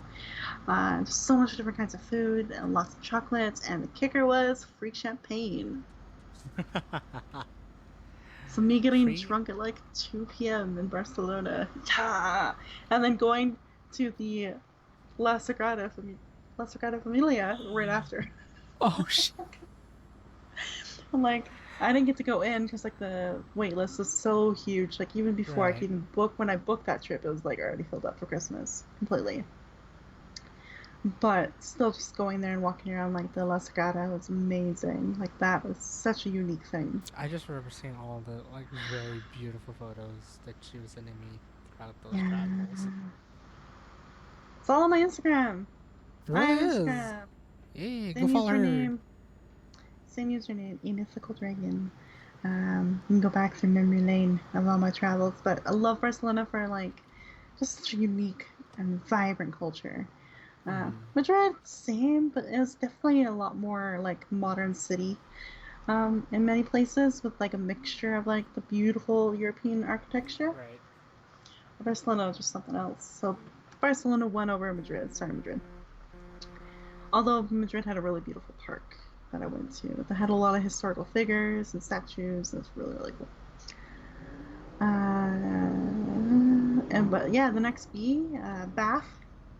Talk about Bath because that is, if you think old Victorian Georgian era architecture and you want to go somewhere that has a lot of that, Bath is that. The entire city is still like kind of Ooh. structured as if it was in the 1800s again. Like it's just beautiful architecture, very hilly, so that's that. But I remember you telling me that. if you're a literature nerd like I am, Jane Austen spent a lot of her life there, and like it's a high society culture. If you've watched Bridgerton on Netflix, it's that kind of idea, like about the social elite and the noble class and marrying into like a rich family and all that kind of stuff. So, very fun little area, but like really cute markets and beautiful architecture. Very easy to get to Salisbury, which will get you to Stonehenge. Ooh. Oh So, yeah, you did go there. recommend that. Oh, did you visit that during right before holiday season or like at the start of holiday season? It was during the bank holiday in the UK, so I think that's like in October, November. October, right? So it hasn't gone to like the full holiday Christmas market sort of area. No. No, not quite. I think it was Swansea that I got to go to where I had a lot of Christmas markets. Ah. Oslo as well. Oslo had a lot, All for right, sure. because that's where you ended up going for 2019. Yeah, for New Year's. Holiday. Um, yeah, Oslo. Yeah. So Bath is beautiful. Just the architecture, just walking around there is just it's so gorgeous. Like I don't even know how else to describe it. It's so pretty in Bath. It's Right. just so good. And cozy little pubs and just a lot of good time. And definitely recommend the Christmas market era. Oh yeah, because Christmas markets opened up very early in the UK, like October, and it's like Christmas market season already. Mm-hmm. Um, but mulled wine, hell yeah, mulled wine was sold Mm. more than hot chocolate, so you know, my kind of place. Yeah, uh, I remember hearing about that one and just like, ooh, someone is yeah, gonna have a fun time in ways. yeah, because I also wanted to find a pub to watch the Man United game that night too. So I had like a few, like cheap cups of like mulled wine, walking through the Christmas market, then going to a pub to find the Man United game, having more to drink. Yeah, and More then like cheap ass drinks. only ever experience of like stumbling back to my hostel was that experience. Hey, you had the true British experience right there. Oh, yeah, watching the footy, having some drinks, and celebrating quietly because there were definitely mixed fans in the pub. Celebrating quietly with United, but then I found like the corner where like some guys were really like, "Come on, United, you could have done better," all that kind of stuff. Uh, Aw. I found my people there, and then yeah, literally because like the hostel wasn't too far because I stayed at the YMCA in Mm-hmm. Bath. It wasn't too far, but it felt like very far away. Because of the hill, right? if I remember correctly. Oh yeah, the big hill, and then like just not being like fully aware of my surroundings and just kind of wanting to get there and like sleep. That's I all I remember that wanted. because you had a like what a night train to get there or something like that. Yeah. Ish. Yes.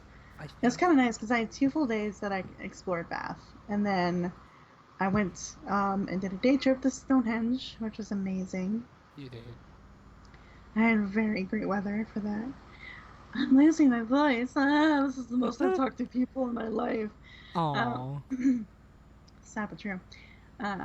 Yeah, I had 2 full days to explore Bath, but then I did get there late at night, and I was so miserable because the fucking train was delayed. all Um, right. the train was delayed by like an hour and a half, and like it was after work, and I just wanted to get there. And Um, then I think I remember you telling me that it's like, oh, this shit. Like I think you were like live messaging me about this whole thing, and then suddenly mhm. just trying to figure out it's like, oh no, there's a hill Yeah, just to get there. yeah, it was time, but yeah, so it was like my second night there that I did all that. Right. It was a good time. But yeah, that was fun. A lot of fun in Bath. Beautiful city. Beautiful train station too. Oh my god. Just really enjoyed it. Then there's the Jane Austen Museum that I really, really loved because literature and English is my life. Good time. As yourself an English major. Yeah, and then Brussels, just fucking gorgeous city. Very unique places to go visit, like a chocolate museum and beautiful cathedrals and churches, and there's the atomium, which is really really cool. It's like this like particle that's been built, and you can actually go up into like the little balls of the little particle and like have dinner up Ooh. there, and like it's just this cool like unique structure that is just part of it. And then there's like for little farmers markets and just beautiful, and yes, Belgian waffles and all that jazz. Super yummy, super delicious, chocolate waffles, the whole works. Amazing place. And just an Brussels is easy great. train ride on the Eurostar. Yes, from London, King's Cross, all the way over. Loved Brussels. It's really cool because like it's kind of built onto a hill as well. Mm-hmm. And I remember just walking down this one street going, oh, well, apparently there's some sort of palace here of some sort. I don't know, I'll take a look at it. Turns out it was like the courtroom and it was under construction. A little disappointing. But then you walk further down, and there's like this viewpoint that actually takes you off the cliff. And you can Oh, look down into like Brussels proper from that really? viewpoint. So you're kind of like over this cliff, like looking down into the, oh, well, Well, I recommend not doing that on a cliff, like you just did in the stream. But yeah, it was just this indeed. beautiful. I don't even know what to describe it. It's kind of like a big, huge, like city patio, I guess. I don't know, with like a huge, beautiful statue in the center of it, and you just walk out to the edge, and you're like above the city.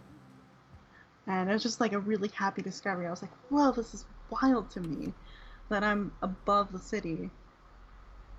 And yet, it didn't feel like I took a hill to get up there. Mind you, I took a train all the time, but Right. beautiful train stations too. That's the one I showed you that had like a different design in every like station or every station. Oh, right. Okay, And then I could this show all you sounds how like the familiar now. signs were in like French and Dutch. Because Belgium, Yeah, oh, very cool. And then Berlin. city of history. Berlin, Berlin won my heart so much. It's such a unique mixture of like pop culture meets history and the ownership of what like happens, and just also historical connections all over. Like it was just so unique. It was really well balanced of like this is the shit we did. We own up to it. Here's our history.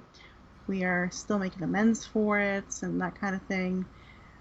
And then you go down to like some of the bigger stations in like downtown Berlin and like some of the main areas, and it's Mm-hmm. all like quirky pubs. Like there's the Peter Pan restaurant I went to that was really fucking I cool. remember you telling me about that one.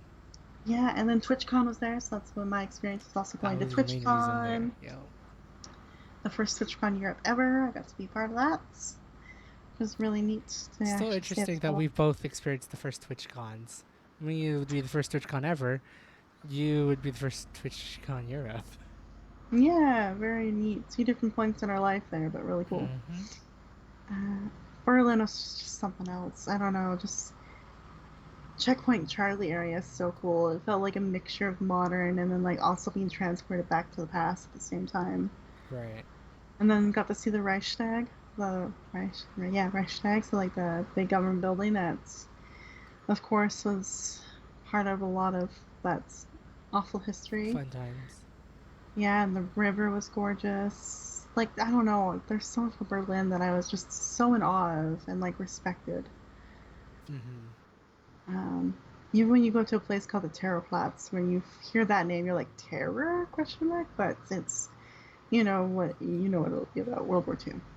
Right. Uh, but even going there and like seeing parts of the Berlin Wall, that was a big oof. Like and also kind of awestruck as well a little Right. bit. It's just crazy. Oh, and in Brussels when I went to the UN building in Ooh. Brussels, they had a piece of the Berlin Wall there. Because part of the peace negotiations after World War II was, Mm-hmm. or after the Berlin Wall came down, was the countries that aided in that negotiation and We'll get a assistance piece. got a piece of the wall as to commemorate their participation and that kind of stuff. So Mm-hmm. really wild stuff. Those are the bees that I love for many different reasons: culture, architecture, literature, and just a neat balance of here's the shit we did, we own up for it, here it is, here's our perspective, Mm-hmm. respect it or not, but it's what happened. And then just really cool pop culture and funky places to go in Berlin. So Right. I love it. Damn. uh, And I that's loved Travels with Oslo. Dragon.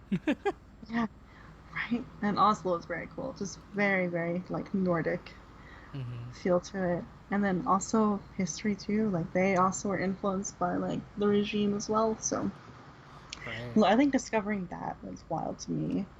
Because I think our history books here in like North America, and we learn about World War II and stuff, is quite limited. And so Mm-hmm. going overseas and actually being over there, you realize, Hearing it. oh, the regime is a much larger. He had much larger control than what we are taught in school. Right. Because he even basically forced the Norwegian government to like either comply or we take over, kind of thing, and they chose to comply. I'm So, starting to recall this now when you told me that. Oh, right. and they even had their like really relatively small in scale of concentration camps up in even in Oslo area. Mm-hmm. So the concentration camps weren't just Poland, Germany. It was widespread throughout Europe, which is, you don't get taught that. And so I Right. actually learn about some of these things, like in Czechoslovakia, there's some concentration camps there, and like throughout Central Europe and things like that too. Like it's the Mm-hmm. you're so fast. Saw that thing. Yeah, whoa. Um, just kind of realizing the extent of it kind of puts it all into like a much larger perspective of like, wow, Mm-hmm. like damn Nazism, at the same like, jeez. Uh, so yeah, Right. oh, I love history, but I also hate it. I think It's any, it's not fun to just like re-experience it like yeah, secondhand or third. You know how it's well, technically firsthand, I guess, but not really. hmm But at the same time, it's just fascinating to see that hey, yeah, that this happened.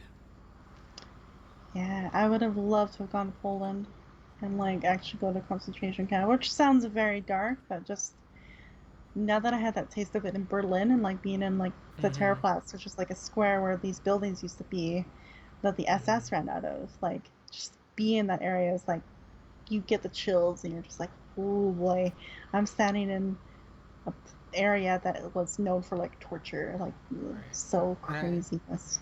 knowing anything, it's like you probably will have a wide range of emotions happen, and once you go Yeah. to like a concentration camp, because it's like it's something where you see it in a textbook or in a movie. It's hmm another thing when you experience it firsthand, just being there. Yeah. I'm very disappointed that April trip never happened, but Oh, I know, right? You were planning this all out too. yeah, since like January, I think I was like planning it out in scope and like starting to book things throughout like February, March, Mm-hmm. or throughout like January, February, like getting things booked and good to go, and then boom, the world imploded. The world stopped. Yep. Uh, but yeah, you can learn a lot from traveling, and that's why it's not smart to just always do the touristy things. I think it's nice to Mm-hmm. go down and like dig deep in culture and learn a lot about it. Like Oslo, I was really genuinely surprised. I had completely forgotten that that's like the center for like the Nobel Peace Prizes. Oh, I had no idea. I just picked Oslo kind of out of random because I was like, oh, that's you a did. cheap flight. I remember Because this planning. You're planning your holidays 2019. We're on a call with each other. It's like because of some kerfuffle, I had to make a cheaper plan. Venice got flooded and I couldn't go to Venice.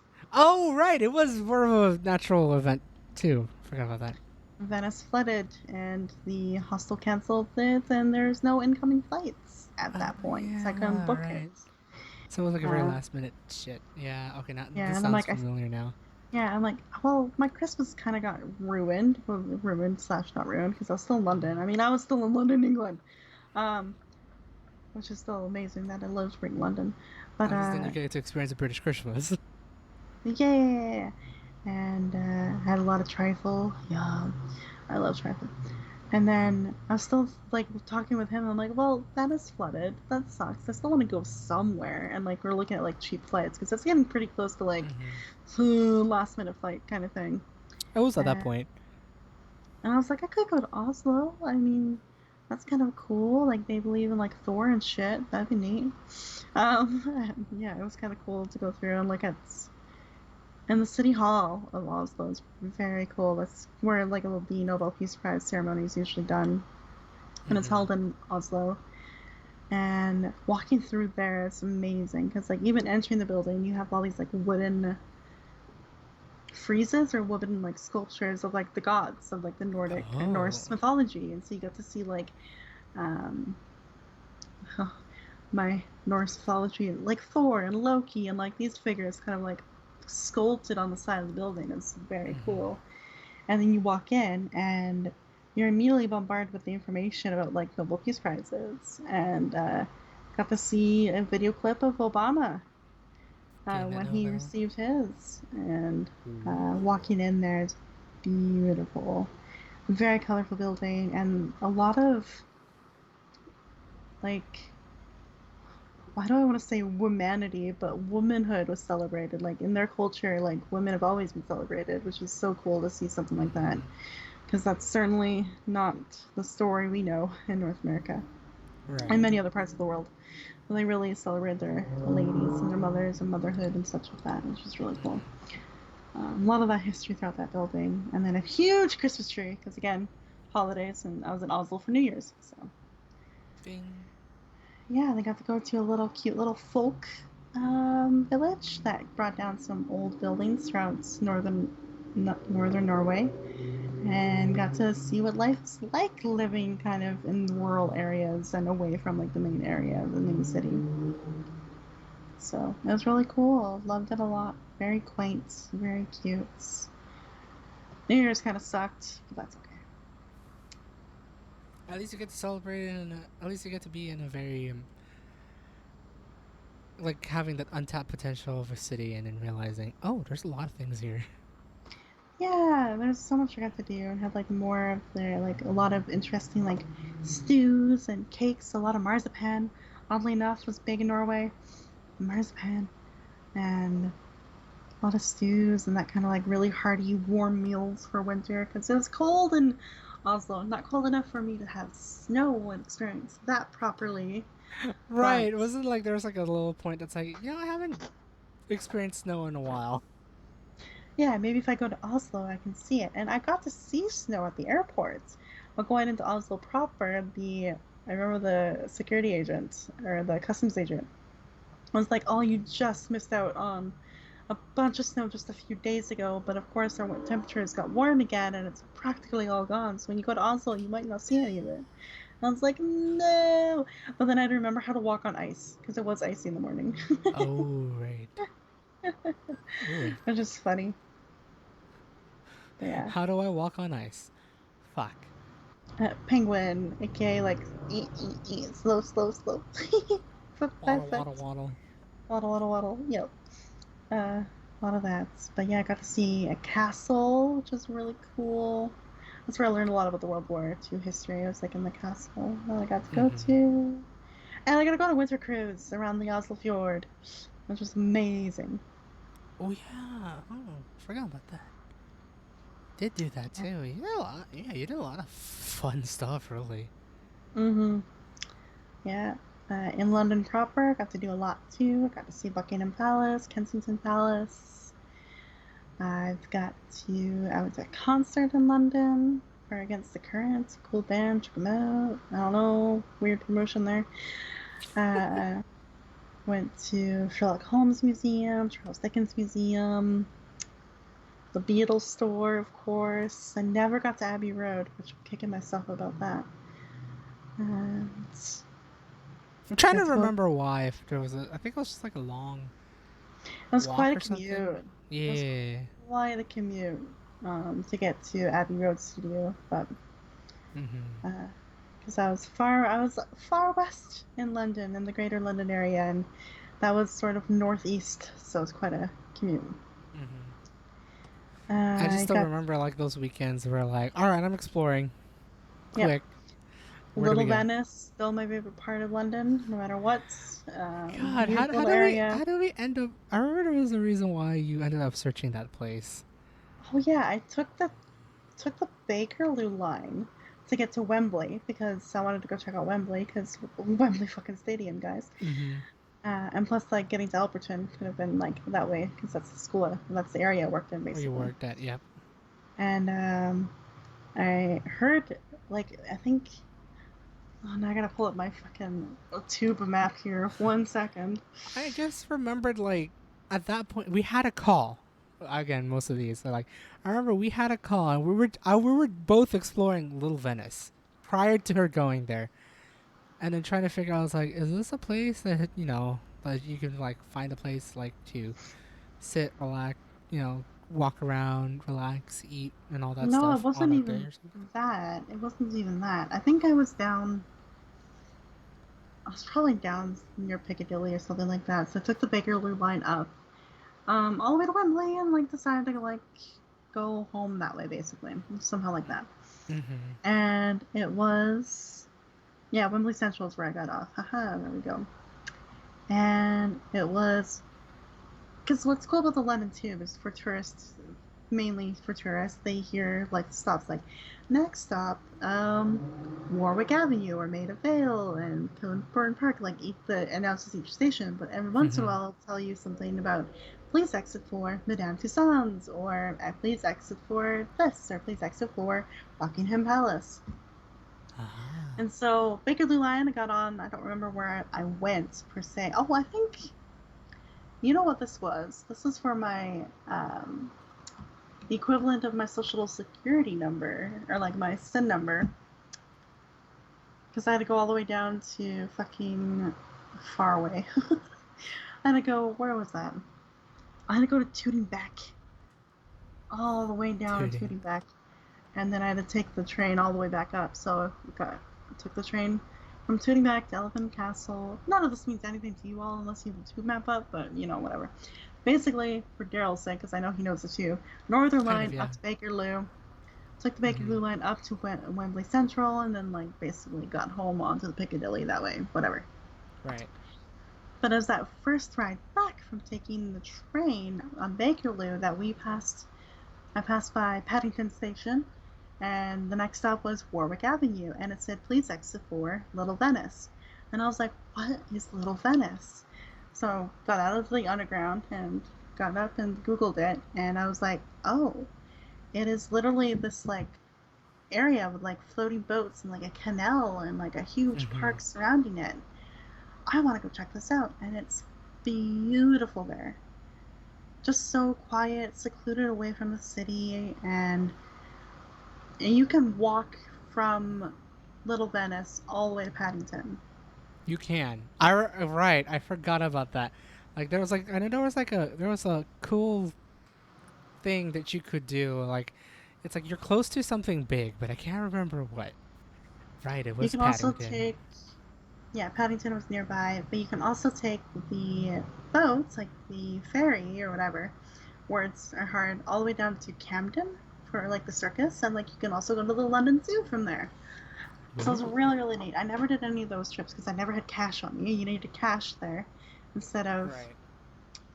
card and Card. debit and stuff like that. But it was really, really cool that you can explore that area. It was gorgeous. And had a lot of access to a lot of different places. So it was really cool to go there. That's a really good part of London. I love I love Trafalgar Square. That's beautiful. Canada's embassy is there. Canada House is there. It was very cool. I got to go into Canada House actually for a U of A alumni event, which was Ooh. very fun. I got to go into the embassy for that. I love that area. I love Baker Street. I'll always love Baker Street because I'm a huge nerd.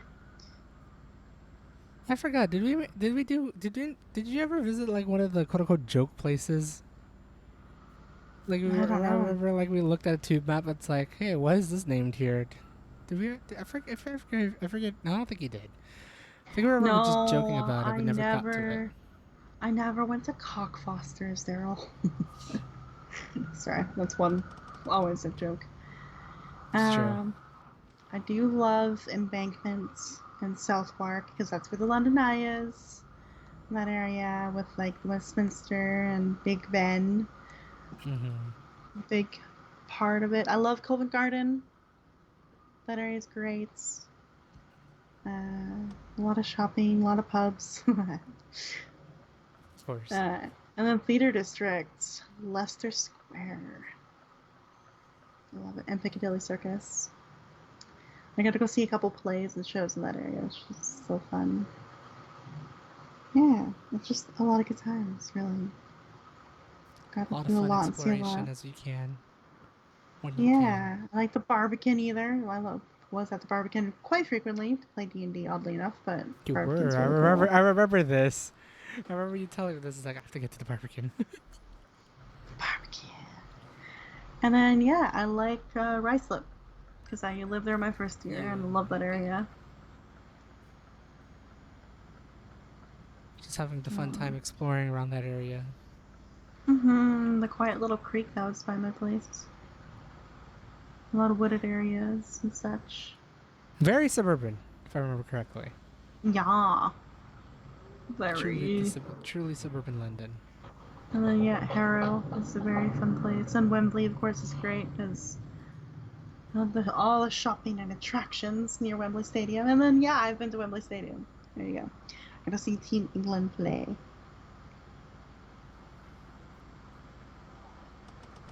See, she's been everywhere, guys. And then I went, yeah, well, yeah, I've been up to Manchester. Well, why are we still on this? Fucking stop. Music, guys. Did you know that it's been 15 years since the Reason by Hoobastank came out? Haha, transition. Transition. Uh, Yeah, I don't know. That was like actually one of our first topics when when I entered the call. Is like she went straight for music stuff. yeah, Um, last week was the Olympics. This week is music. I don't yeah, know. no, like legit, like she told me that it's like, dang, we're gonna have topics. Hour and 40 minutes later. Right? But no, that's all brought up because I was browsing through YouTube because I was bored. I was like, I don't want to watch the same shit over and over again. Right. Basically, so I just put on some music, and then suddenly, I was going through the main page, and I was like, "The Reason" by Hoobastank, 15 years later, acoustic version. I was like, I am sorry, what? Ooh. And I clicked on it, and immediate chills because it was just I mean, it's acoustic, so it's like total like Mellow. mellow, like softer, but still very powerful, like sounds. Mm-hmm. And then like the first, like I just played it for Daryl before the stream. Like the first Yep. 3 lines just brought me immediate chills because he can still nail it. How many of them could still nail the singing in many ways? after 15 After years because many our voices years. change. We've gone like a lot of artists go through concerts, so then they get more raspier. It's like Mm-hmm. things go on, and there's a little bit of rasp to his voice, but it wasn't like completely detrimental to the song. Like he could still Right. hit those notes, and the range was amazing. And this also got to another artist that did something recently where it's a country song. I know, judge me if you will, I'll go crap. But Your Man by Josh Turner is also 15 years old. And he did a rendition of it recently, and he can still go very low. And he has a very low voice. So it was kind of cool to hear that they can still do it. They can still nail those songs, even Right. years later, which was really cool. That's And amazing. I'm still jealous. I told her like I'm jealous for like someone who could still keep their vocal range, even though I'm the one that usually sings karaoke, and I feel like my voice is already dying. right, I mean, you guys are hearing me in this call, like my voice is like always dying. Um, but yeah, and then I told him a little bit about the trend recently of like some bands coming together virtually and Right. re-singing their songs and just kind of building that together during the pandemic Mm-hmm. because again, it's been very hard. So like, why not? Let's celebrate songs. So Plain White Tees, they've done "Hey There Delilah" a couple times live on Instagram and Ooh, I Facebook think I've heard of Live and that one. such. That sounds familiar. And they recently did 1, 2, 3, 4, which is one of my favorite cutie songs that they've done. I would sing it, but then we're on a stream, so we can't sing it. But I love that TOS. song. Hmm? As I was like TOS. Yay! Love it for us. Just kidding. Uh, although we can do it 10 seconds, so I Basically, won't. yeah. I won't, but it's a good song. 1, 2, 3, 4, play my teeth. Check it out. It's funny. It's Uh, like I told her this. It's like it sounds familiar, and then you start singing. It's like, oh, that's the title of the yeah, song. Literally, my yeah. head went like that. It's like, ah, It's yeah, like no, that da sounds da familiar. da da da da da da da da da da da da da da da. There you go. Yeah, Just not saying the words, but the right. voice, the harmony of it. Just So thinking about yes, the lyrics. It's like words. words. Uh, and some other bands have just come and reunited during the pandemic just to kind of basically jam out again for their fans, which is really cool. The one band I remember now finally is that Theory of a Dead Man. They got kind of reunited recently to do some stuff, and same with All American Rejects, which is cool. Ooh, wow. I was like, Yeah. and I told her, it's like hearing all of this. It's like, man, it's not. We're now having like the sudden, not really sudden, but like gradual resurgence of basically early 2000s music because I feel like I want Yeah. like how my mind was thinking of like how like kind of pattern repeats in a ways. I'm pretty sure like the 2000s, like the 90s were kind of the 60s resurgence, the 2000s were the 70s, and technically the 2010s were the 80s resurgence. However, I think there was like a brief glimpse of 90s during the late 2010s. And then as of now and as of recent, it's now we're going to the early 2000s. I still wonder if we'll get a full 90s resurgence throughout the 2020s, which will be very interesting because that's our year, our decade. So, but like, it's just amazing to hear. It's like, even for those like bands and artists who haven't been in the spotlight for more than a decade, you would say, or almost a decade for some, to just come back, yeah, and bring everyone together again through these hard times. It's something truly amazing to talk about and just witness. And hooray for technology for making that so much easier now. Yeah, definitely. It's really cool to kind of see this all come out from really just a crappy place, to be honest. Crappy place, crappy moment in time, just Reliving everything the going into weird, reliving the glory days. right? uh, it's very very cool. So music is powerful in times like Yes, it this, and it's is. bringing bands together again, which is just so remarkable. Like we've also heard MCR coming back. Oh That yeah, could that's be fun. true. So That's very true. Forgot about that. Um, yeah, it's like not only bringing the bands back, like the bringing the band back together, but also bringing its fans with it. And yes, I feel like we're gonna, no lie. I'm hoping to picture it almost like how Backstreet Boys came back in the early 2010s, to where all Yeah. of us who are in our mid to late 20s to just feel like we're about 10 years old again. Yeah. Backstreet's back. All right. Okay, good. How to get that out? Just how to get that out of the system. That's Well, yeah. fair. That's Uh, honestly fair. I could go into a whole, from start to finish. I'm not. Never mind. Oh, Backstreet Boys, that era. My gosh. But yeah, it's been really cool. That's just the one topic I had that like I was sharing with this dirt Hmm. before we went live. It was just really cool I to definitely see some wanted of to this come share up. it, except we shared it way later than usual. Yeah, almost 2 hours in. It's chill. Uh, but I'm actually really excited because Against the Current has put out a new EP with a lot of really kick-ass Oh. music. That's like a really good combo of like the earlier pop stuff to like more hardcore like proper rock that we've experienced from recent albums. So Hmm. I've been jamming out to that. It's been really great. Uh, have them back from full force and creating again. I love it. Hmm. Yeah, and then just one other random thing, not really music related, but kind of music related because she was a singer and an actress. Seen Hilary Duff be a full-on mom on social media. Aww. She's recently had a baby, so just Aw, all like her cute little congratulations to her. pictures. Yeah, just had a baby, and it's just so beautiful, baby photo. God, it's No. just isn't it fun to hear that all all the people, like all the stars that we've used to see on television as a child, because they were roughly our age, if not a little older or a little younger, just Mm-hmm. seeing either relationships of the up and down or families and babies, which is like is a telltale sign that shit, we're getting old. Right. Um, that's so cute. Puppy. God, Uh, yeah. I'm just now like inadvertently reminded myself. It's like, oh no, I'm not ready for next year for 10-year reunion at school. Huh. Okay.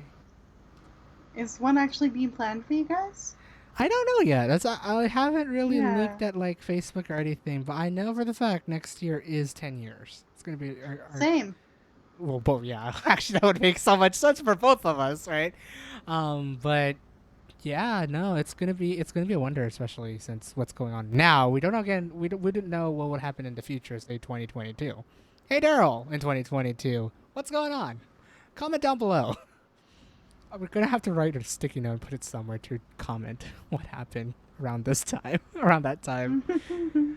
Um, but like, if it does get planned, it's gonna be interesting just to see where everyone is. Because aside from my very small group of friends, I don't know where everyone else went. And it was just interesting just going through your yearbook and be like, fuck, how have they been? And I'm not the person that stalks through Facebook or whatever to figure out what the fuck they're doing, because that's too much effort. I'm in my mid getting close to late 20s. That's a lot of effort to do. Fuck that shit. Yeah, yeah. I honestly would rather muster up the energy to talk to them. Yeah. IRL versus trying to figure out what the fuck they're doing. I'm like when I was in my late teens, early 20s, saying, "Oh, are they going in college? Oh, they're being successful. Fuck." Um, Right? Ugh, fucking. That brings up a good point. On LinkedIn, so I have LinkedIn now. What up? I don't what know. up? That's mainly for Toastmasters reasons, but anyway. And maybe for someone to fucking hire me as a teacher, because I recently came across my high school student council president on there, Oh, and he started his own company. Holy, hey, really? yeah! I think he's based in Toronto and started his own company. What I the think it's fuck? called or an app or something like Give. Let's He's see. he's one of those people. Let's go snoop on him. I'm not Snooping gonna say his name. time without doxing, obviously. I'm not gonna say his name. No. I have a message on here. Why message me? Is it spam message? That's Yeah, not like from you me. should try a linked premium. Yay! No. Uh, okay. Cool. I just got excited about things. Um, let me Oh, search for this. Let me search for this boy. Well, I guess if he owns his own company, he's not really a toy anymore. man. He's a real man. He's co-founder and CEO of Give. Well, I guess people will try to figure this out now. Let's see here. He, Well, to be yeah, fair, he's whatever. probably a public figure at this point.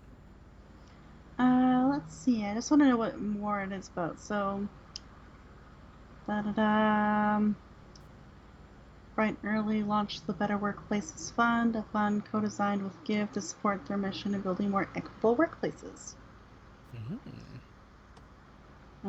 Better Workplace Fund to support underrepresented groups, immigrants, and refugees in the workforce. Interesting. This is our first Give for Work custom fund, and our mission is to help companies build a mission-aligned social impact strategy. Learn more about Give for Work and join the waitlist. So yeah, it's a kind of a fundraising charity nonprofit kind of thing. That's pretty Kind of cool. fun. Yeah, so he's the co-founder and developer of that, which is like what? And then And there's a was your few high other school people. high school president? President? Yes, he's student council president, and him and I worked very closely together because I was the clerk. Right. So, yeah. Well, hot damn! Look at that. At least someone was successful in life, right? Maybe we'd be Yeah, jelly about it, but hot damn at the same time. Well, how did you and manage to do that another, in 10 years?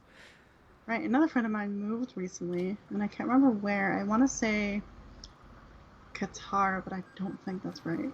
Whoa! Let me In find her. the Arab states. Yeah. Um. Sorry. Let's see. Why can't you just show me a fucking map? Can you be nice to me, please, Instagram? Okay, fuck it. I'll go to Google then if you're not gonna be cooperative. Google. Excuse me. Aha. This. Maps. Mips. Following the maps that lead you. No. I don't think that's right. Instagram. Why you like this Instagram? You fucking. Okay, I did this before, and I was able to find it out before, but now I can't. It's really weird. It's state. It's great.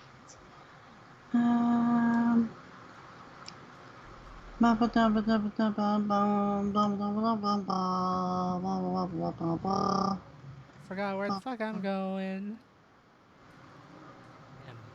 I'm going south. I'm going to Onsbrook. Okay. Or 17 years. Oh, this is so bad. Why can't the map thing on here work?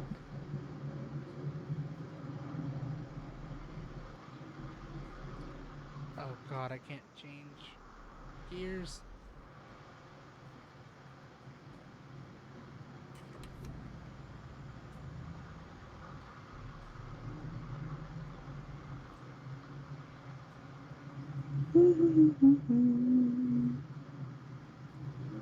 I'm fucked. I can't get out of here.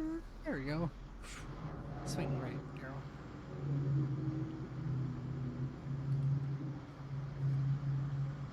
But yeah, people and just experiencing the 10 year. It's gonna be interesting if a 10-year reunion does happen and you just start meeting all the old faces, whether it be the fun faces, the bad faces, or the faces. Yeah, for sure. I'm still like so caught on this. Anyway, I give up. There you go. I give up. But yeah, it's kind of cool to see these people and where they're at right now. Also, another high school graduate of mine is a veterinarian officially Ooh, as of this congrats year, to which is kind of cool. them. Yeah. Yeah, I've had like I've had, well, my close friends, it's like just knowing what they're doing now. Two of them work in Amazon. One of them is in New Jersey, um, working not her major, which is interesting, but living it off with her boyfriend now fiance. All Um, right. Still interesting to say that that has happened, but congratulations to her. Mm-hmm. But then, like, I've had a couple friends who I've talked to, like, from time to time. I haven't talked to them recently, but like pre-COVID, just seeing, like, yeah, one of them, don't know if they still have their veterinary's license, but was a veterinarian. Had a whole family and all that fun stuff. Well, you should know this story, so it's like I'll just share as that much. Um, She's in Malta. Sorry. Carry on. Whoa, really? Yes, near the capital Dang. city of Valletta in Malta. There you go. Oh Found it. shit. I'm happy. I'm Found done it. with life. We're good. We got it down, guys. We've got it. We've got it all. All boys. Oh boy. All right. But yes, back to story. I know the story, so I'm not really Yeah, gonna you know come that in. story. Then I have a couple of like friends who I've either met during community college, even though they went to the same high school and graduated the same year. Either through Facebook or actually have one that was we followed each other back on Twitter. Um, a whole decade ago. Uh, I know for the fact she's a pharmacist, so I was like, I guess working around here and really likes her plays. And just very sad that she can't travel back to the East Coast to watch some Broadway. Mm. um, then I have like others like pursuing many things. Some of them have started families, have gotten married, all that stuff. Um, I'm like relationships. It's funny. I say this. I'm gonna say this now. It's just like it's funny to see relationships now and then relationships through yearbooks because some of them were pretty apparent through yearbooks. And then see the complete like either 180, the complete change in life post middle school, high school, or college, which is like interesting to say. Um, yeah, I was just gonna be wonder if the 10-year reunion will ever happen, just to see where everyone is in life, whether they're here or not, and what are they doing in life. Yeah. See, like, I'm excited too, but also not because I'm currently not in a place where I want to be in my life. Uh, Like, I can go and like share all the things I've done and how amazing all these things have mm-hmm. been, but then like, what are you currently Currently, doing? right? I work overnight at a company that hates its employees. What up? Uh, Yeah. and retail and not in the career goal job at all. Mm-hmm. Uh, that would not be fun. But you will have a different story to share. Get to get to witness my up and downs of trying to be an adult. Yes, however, much more success as of late. Just very, yeah, it's true. I mean, it's weird to You say. can't discount what you've just been through and where you're going Going, very shortly. that's true. I know this will be. Hopefully, we'll see what I learn in the next couple months, if not the next year, to see where I'll be before this supposed potential reunion that could happen. That may or may not happen. Yeah. Um, but it'll just be interesting because yeah, I just remember just again through all the moving stuff, just the memories, and then thinking about like how everyone's doing now and all that stuff. Hmm. Um, but in the meanwhile, I'm still trying to pack my shit up. As I said, I think earlier in the stream, I'm about like 40% into my packing. I still got around this area, which is my desk and whatnot, to still go through in my closet, which is gonna be fun because I do have to pull out a big thingy, a big box of sort to filter through so I can use it to move. Hmm. But also this whole past week, I've been buying shit. Um, Trying to Damn. figure out what to bring over there, what sort of like other things that are not in my room to bring. So like, I know. No. Something like whether I've actually went through all the office stuff that I've gotten when I was working at Census. I did keep quite a bit of stuff from the office that I might actually bring because I felt like it will be helpful just to like be quote unquote organized. We'll see how that go. We'll see how that pans out.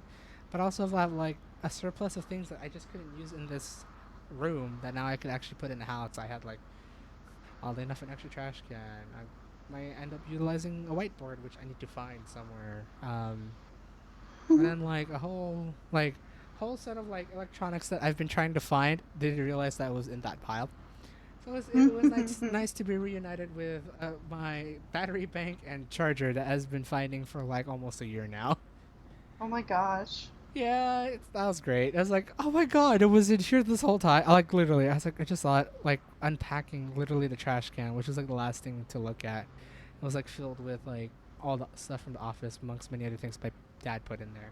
And I look at the very bottom of the trash can, and I see my portable power bank and my 3-port charger. It's like I've been looking for this the longest time. I was so tempted to just buy them and replace them. Thank God I didn't. Yeah, oh my gosh. So it was great to be reunited with that, and also it was great to be reunited with my fucking. I'm such an office person, but it was so great to be reunited with this, which is a label maker. Oh, I remember getting this label maker for work to label some stuff, or like just random ass stuff, and some important stuff as well that needs a label. But it's like nice now to have it. It's like I can label like all the boxes now rather than just writing it. Even though I think writing it would be so much more clearer than using a label maker. But at the same time, it's like I've been looking for this label maker the whole time, and I've been wanting to use it. I want a label maker. It's like label maker is like such a an adult thing that you eventually do need to have in your life. Mhm. Like it's like it's so much better than writing on the post-it and like writing on either a sticky note or an index card and then trying to tape it on the thing. At least having like a proper label is like, ooh, this looks professional. You're not cheap or anything like that. Yeah. I still like that to this day, and I've labeled everything with my index card that I've had for since high school, but never been used, and a permanent marker. Well, yeah, like going through all that stuff, and then thank God I still had boxes. Like they at least they were packed in bigger boxes, so I'm now using those boxes to pack anything that I need to pack up. Um, but not only that, trying to also get appliances along the way. I don't know if I've explained it before here on stream. I think I have. My place is just a kitchenette, and it only has a sink and a fridge. So apparently, my mom managed to dug up an electric stovetop, like a very small one, like a portable one. But it's like I think it's just gonna be small enough to just use to just like whether if I want to cook something, like try to cook something, I can. Um, we did manage to pull out in the stuff that we got from the casino a toaster oven, Hmm. a rice cooker. No, Let's try to yeah, see what else. nice. A rice cooker, and as of late, I've been using this. Yeah, I've been using this as of late, and my dad is like, "Do you want this?" It's like, sure, why not? It's a panini press, a very cheap panini press, but a panini Oh, press. very So, nice. so Very I can good. have proper toasted sandwiches in the morning. Mm-hmm. Um, and then things that we ended up buying were a microwave. Technically, we do have a spare microwave here, but I feel like it's going to be a little bit too big, so we just ended up buying a new one, which is I think the perfect right size, and was like $50 at Walmart. So I was like, okay, that's not too bad. Oh, Um, nice. and then because it's back to school, there has been a pretty heckin' deal at Walmart as well for a Keurig. And I've been really debating of like whether I want to get a Keurig or an electric kettle. Mm. And I told myself, if I get the electric kettle, sometime in the future I'm planning to get a Keurig. 2 seconds later, why don't you fucking just get a Keurig instead and then not waste the money on a kettle?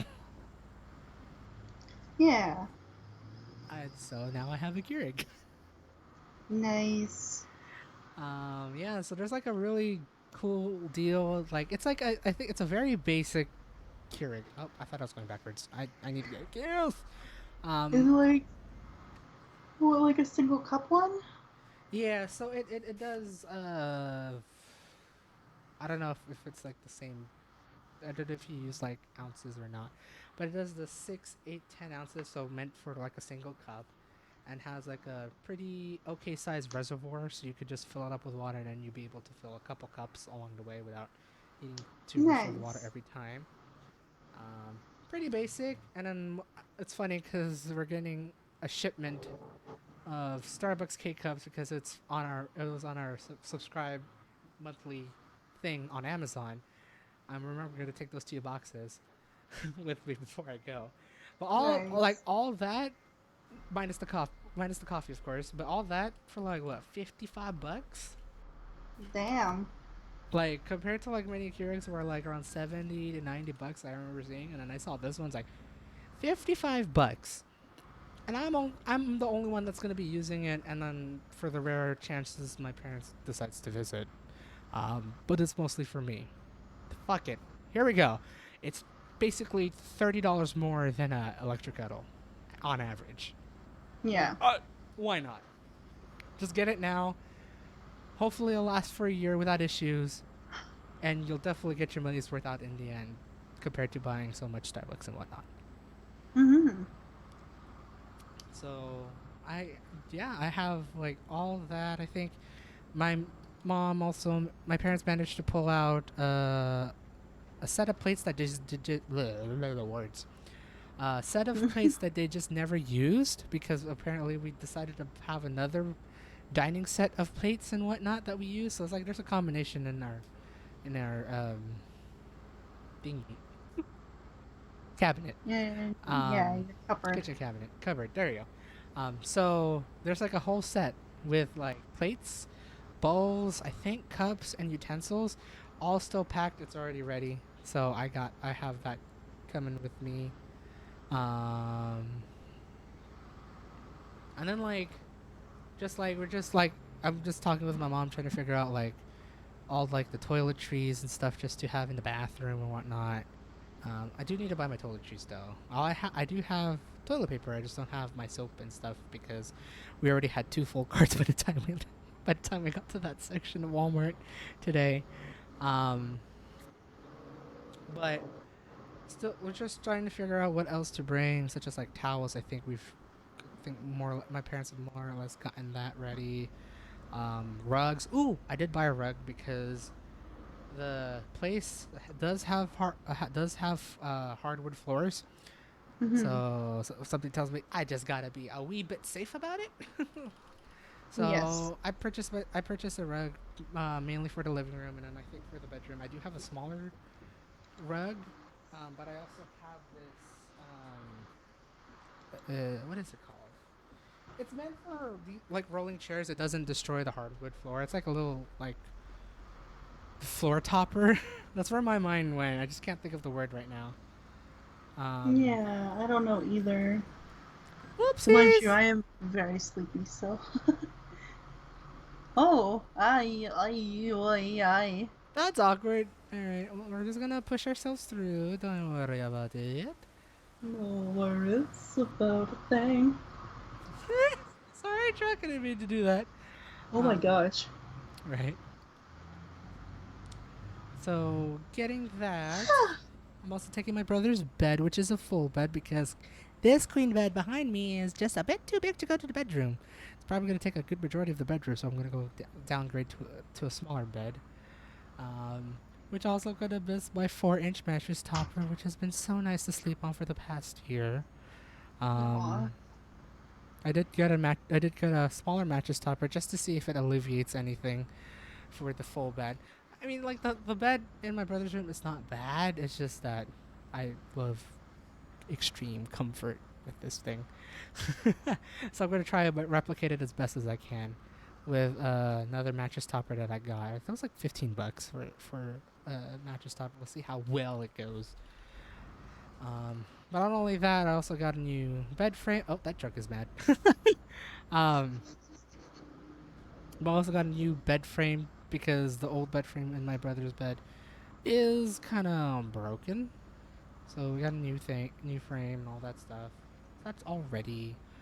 And then yeah, I just need to clear out like a couple of more um boxes in my room, trying to go through all this stuff, go through the drawer, go through my desk. If you've seen like some videos of like how my desk is like, it's really not a desk. No. Um, but just going through all that, and then my computer and all that stuff, and then hopefully between Sunday and Tuesday, between 22nd and 24th, I'll be moving in,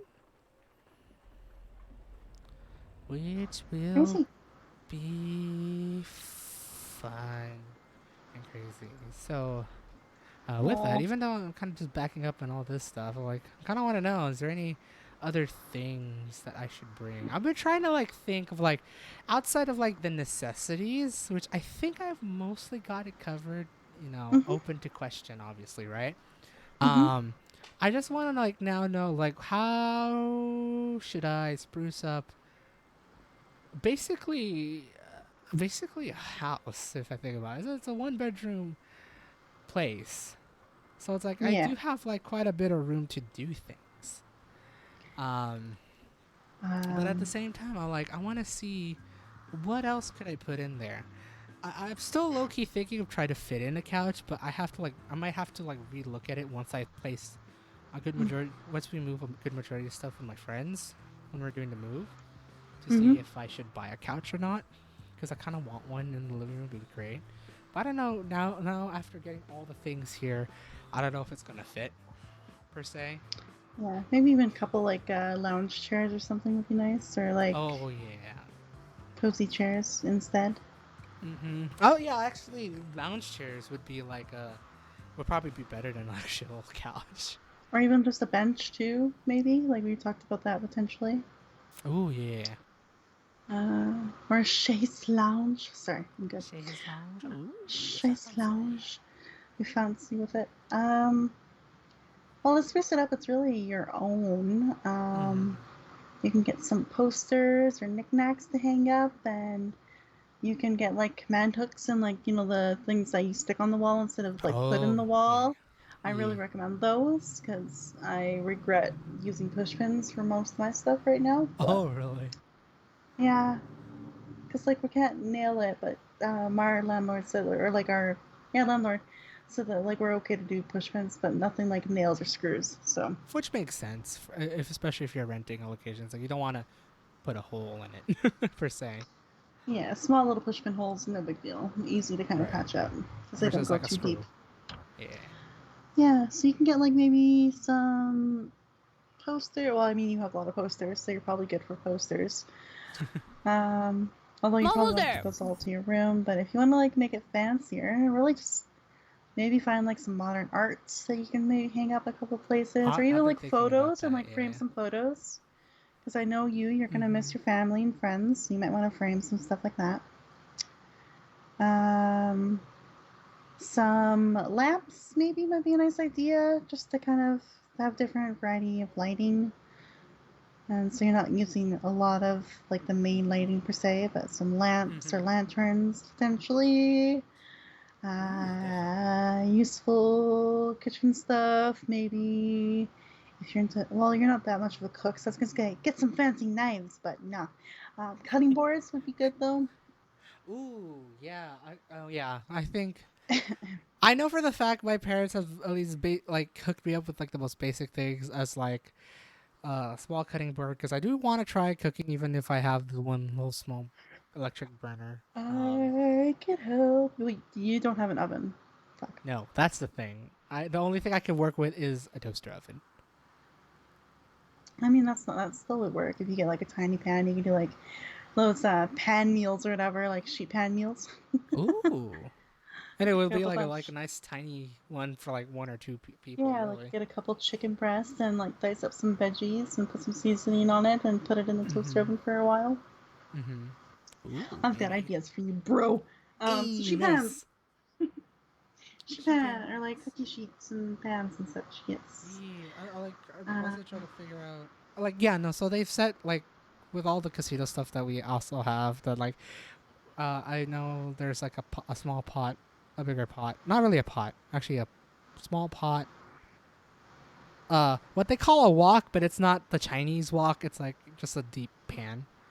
Oh, okay. Um, I think I'm tempted to try to see if I can find a small pot in there, just if I want to do like soups or whatnot, like a bigger pot actually, just see if I want to do like soups or whatnot. Yeah, if you're, well, you have a rice cooker, so you'll be fine with that. But pasta, it would be good to have like a pot for pasta. Mm-hmm. I was thinking Such. of also getting like I know there's a for the fact there's a small pan in there that I but I don't know if like an 8-inch pan would be big. Is too small. Maybe I'll try to see if I can get a 10-foot pan. Holy shit, that's huge. Holy crap, dude! No.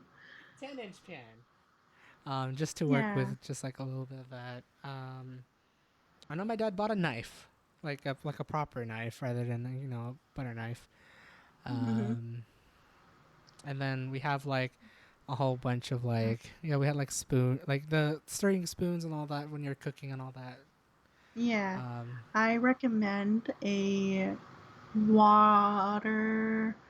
What's it called?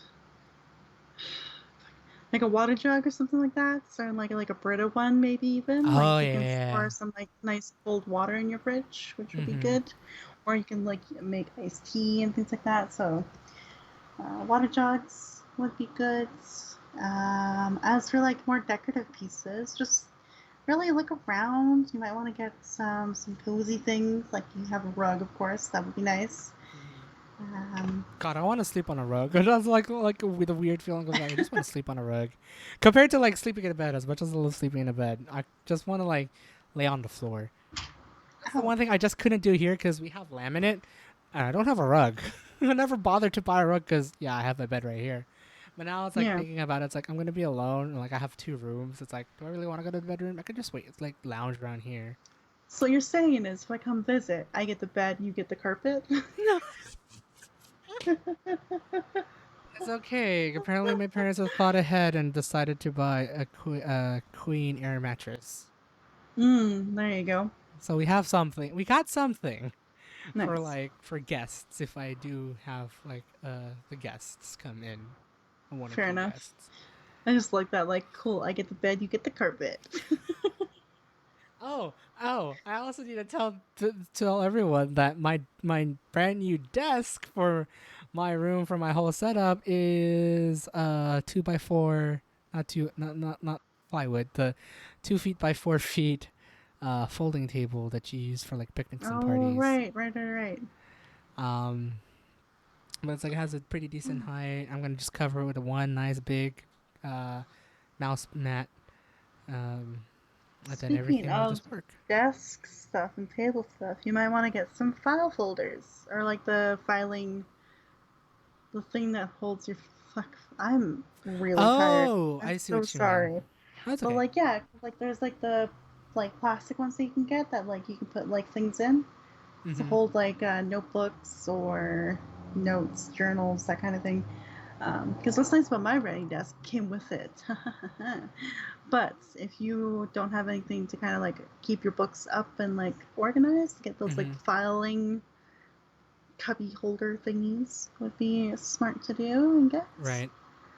Oh. Bookends as well for bookshelves, although I don't know if you have Oh, I books was you're thinking. bringing.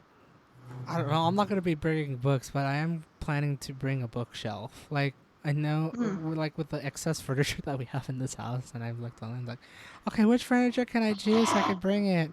I told my parents it's like I do want one of the bookshelves because I just Mm. for like even outside of just having books, but like just putting stuff there like knickknacks and whatnot, just to like liven up the Mm. room, whether it be in my bedroom or the I living room.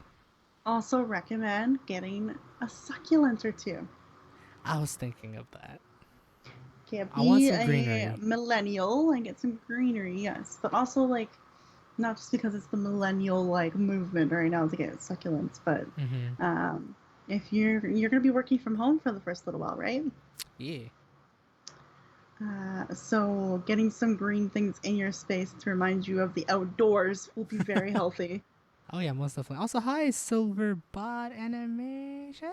silver bolt Bolt animations. animations. I can't see, but the blue is very blue, and I should probably change this to just chatting for like for the last part of this thing. Yeah. Quick. Yeah, But yeah, succulent. get that succulent. Yeah, I want to get like like greenery stuff, like actual like. I don't know if I And want things to that are deal with. easy to take care of. Yeah, I don't want like an actual plant that I'm gonna have to grow. Hey. Oh hey, well welcome. Cool. I know I'm gonna be ending soon, but it's just if we're gonna just have a fun talk and such. And thanks for the follow. I don't know if my Streamlabs is working because it just finally popped up. But Nope. thanks for the follow. Thanks. Silver bolt. Words. Pretty sure you could just call them silver. Yeah, it would probably Yeah, be chill. that would probably be easier. Um, but yeah, welcome, welcome. Glad to have you. We're kind of winding down, but we're Definitely. talking about moving and things that To put are in your pad, your room, your home. ways to decorate your pad. You call it silver? Okay, that will work. I knew it. So yeah, like we're talking about like in some succulents, some knickknacks, some things to hang up on your wall because you don't want to stare at plain walls at all. I mean, Um, I try to like decorate my wall pre move. Hence why now I have this poster up here because it's like it looks so blank after taking down all my posters. And it's like I need to have something here. It looks so weird just having a blank wall in my room now. yeah, so you could maybe find some like cheap local art or something like that while you're in SF. Ooh yes, I do want to like expand outside of like gaming Nerdy posters and posters. anime posters. I'm probably gonna just keep that in my room. I do want to like have quote unquote normie stuff, but yeah, like local art, all that. Maybe I could go to a thrift store. I'm planning like I know a couple thrift stores Yeah. around. I could probably sell some. I probably have some art for sale for like cheap because I know art can get expensive, especially in San Francisco because like big cities like that. Like there's a lot of artists there. Um, True. Or you can maybe even get something commissioned by people and get a sense and you can frame it. You know, there's options. oh yeah, yeah. I want to make that room look like a millennial sort of pad. Just like make it like look cool, really. So uh, oh, another thing, tablecloth, because that can help sprucing up some things too. yes. Oh, thank you for reminding me that. I know my mom. I know I was talking to my mom earlier today. It's like so. I actually do have two foldable tables, one for the desk and one for a living room, like for the dining section of things. But I was like thinking it's like I don't want just plain ass folding table. Like, do we have tablecloths? Do we have food mats? I don't know what's called. Like where you like Placemats. placemats. There we go. Wow. Words. Yeah, placemats Mm-hmm. and all that stuff. So I'm just going through that. My mom's like trying to find some things. I know for the fact we need to go. Both my mom and I need to go to the Dollar Tree, to the dollar store, just to find those like cheap $1 things. I might find some like cheap fake plants and whatnot to work with before I actually go to like a succulent and whatnot. Because I'm more or less indoors a good majority of my place, so I have to like really be Yeah. careful. But I will consider succulents definitely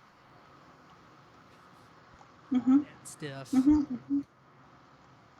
And just I'm like Yeah. I don't know what else like I know for the fact I can't hang too much things because again don't want to drill stuff to the wall compared push pins maybe and then Command hooks. command hooks, there we go, yeah. Yeah. So just getting Yeah. all that stuff be I think that's quite a bit of stuff you can maybe consider. mm-hmm. Um, and maybe like I don't know. Well, like what about your bedding? Like you're good for bedding? Are you set with that?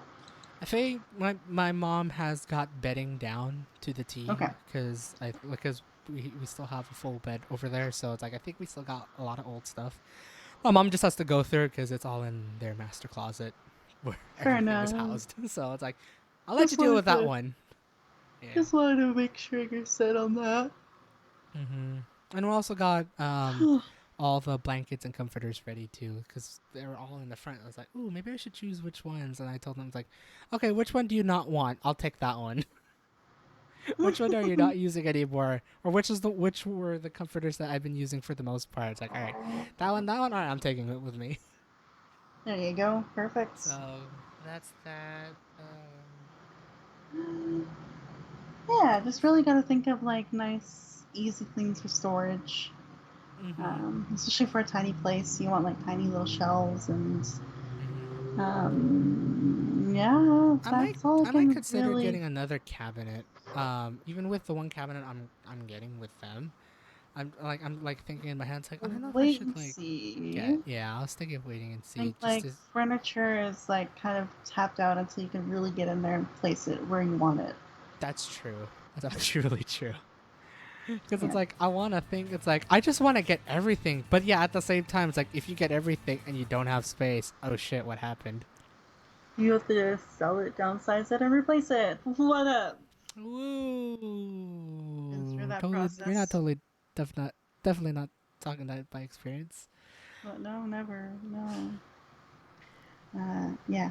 So just be careful with furniture. I think more of the things is more things that you'll need for convenience than anything Mm-hmm. else. Mm-hmm. So just keep that in mind. But sounds like you got it all covered for most of the part, most of it. I think so. If you It'll just guys be like have your decorative anything else, pieces. It'll just be your yeah. decorative pieces that really will be up to you. Like I can't dictate what you get for that either. So Mm. But like just also at like the same time, it's like if you guys have like certain like photos or anything that like just like something that would look interesting. If you know me to some extent from these past truck and talks, or even sure the travel vlogs, it'd be cool to like be something that's outside of anime and gaming. Just saying, because that's been mostly me for all the personal things that I've gotten. But it's like if you think of like cool trinkets you or like should get posters or some of anything. your photos from travels printed and I hung was up. thinking about that actually. I may think about doing that and try to find a service that will print it out for a pretty decent price, and then I'll get a poster thing and we hang it up. That'd be Yeah. cool. Yeah, because you got some nice photos. I'm looking at your Instagram right now, and I'm like, some of these would be really nice for you to hang up. I would need to like I think refilter through my photos and try to find originals and try to replicate it so I could at least print it and make it look nice and clean. Just me. Yeah, you do you. But if you do have Um, suggestions, feel free to either comment down below or if you're trying to send me an image, feel free to. No, I'm not gonna say that. Fuck it. We'll see how many people will actually follow me on Twitter and then DM me. We'll see. yeah. If you Um, have any suggestions for like stuff like that, like especially if you've watched like my recent stuff, whether it be some of the gaming stuff, if anything, or the travel vlogs, or truck and talk. If you have any ideas, feel free to pop it along my way. Be great. Be there are the good because I multiple would like to ways have you those can do ideas. it. Hey, yeah. Thank you, Draggy, for posting all that stuff. Yeah, those that are watching this VOD on YouTube, comment below some suggestions you think would be good. I'm tapping out brain-wise right now, unfortunately, so I can't really help That's okay. much. I think I've done a lot for this boy, though, so I think You I'm, have again. Thank you so doing much good again. and maintaining that. Mm-hmm. Again, thank you again, Dragon, for helping me along the way throughout this whole process and all the craziness that's been going on. The fun craziness, really. Yeah, like your craziness is the fun, exciting, like new adventure kind of craziness that I like. Mm-hmm. And I think you'll do really, really well with all of it. It's just my craziness can just stop. That'd be great. Aw. Come on, someone help her out. I know she already reached 3 subs. Now, hopefully, someone can help her out even more. Maybe in life, maybe in such. Go. Yeah, And yeah. if you haven't already, go follow Dragon and all her socials and whatnot. Cause she'd be an amazing trip, hence why she's my guest. A regular guest. I wow. Um, yeah, I know we're totally out of time, so I'm not gonna get an update in for this episode, which is totally fine. You don't fucking need to hear it, I guess. It's a hot mess. But if you do want to hear what's going on in my life, check out Dragon's Den, because that's you my got it. podcast I do on the channel. And this week I had to do a one-off because the interviewer or the interviewee was on vacation, so I couldn't do that for the podcast series. So I did a Right. one-off, and it's just updates and such, and I get real. Yeah. Definitely do. All the feels, all the reels, and if you want to help her out, all the stuff are there. Yeah, subscribe, listen to my funny stories that I post. Like, we're going through To the Moon right now on Mondays, which is, oh man, a journey and a half for sure. And then I do Unique Histories on Saturdays, which is really fun. I got into some fake history for coming up this Saturday, which would be great. Ooh, interesting. I did some Celtic mythology last week, or tomorrow, or fuck days. I've got stuff coming. Look at Unique Histories. It's very cool. I talk about roguish people and awesome queens to the history of charisma and where that came from. Very cool stuff. Right. And yeah, and then I got the podcast every Thursday. I'll be hopefully getting this interview done this week. So next Thursday Hopefully.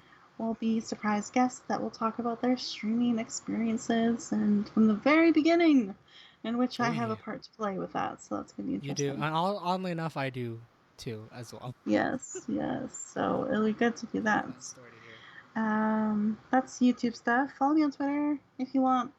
I don't know, I do Extra Life fundraising and I post things there and Twitter and I share people's art and support people like crazy. So go do the thing. And coffee. Buy me a coffee, please. Because brain die. Nope, that's not a command. I thought I had a command for that shit. I think I forgot to put that there. Right. It did. But if I raise $150 this month somehow, some way, I get some cool swag. Wait, what? Oh. Hey guys, do you guys have some spare change? Go donate to her Extra Life Fund. I forgot that. Follow her It's Twitter. It's tabletop weekend. Or it's tabletop appreciation weekend coming up 23rd to 25th. Ooh. And if I raise up to a certain amount of monies, I can get some cool Extra Life dice, which I think is very cool. So Extra Life Tabletop Appreciation Weekend is August 21st to 22nd. And if I raise a certain amount of money beforehand, I can get some cool swag. So if you have that spare change, or if you really want to donate for the kiddos, Yes. go to that link. I think the Extra Life links are in the video description down below if you're watching the VOD right now. I usually have a certain copy paste for that, so I think that is down there. It's definitely, do it for the kiddos and then get some extra shit. Really. And see some goals will be set if you do. Yes. Sorry, I'm like reading more about the Extra Life stuff here, but yeah. So how it works: raise 150 USD during the month of August and get your glow on. Ooh. That's the incentive. So whoever raises $150 USD between August 1st and 31st this year can get this really pretty blue and white dice. That's for the natural 20, like the 20 on the 20-sided dice, is the actual Extra Life symbol on it. So I think that's really precious. That's pretty cool. I want this so badly, so I need to really up my fundraising game. Hey. We'll do the thing. So because yeah, I teach go D&D and D&D is important to me. So I love this.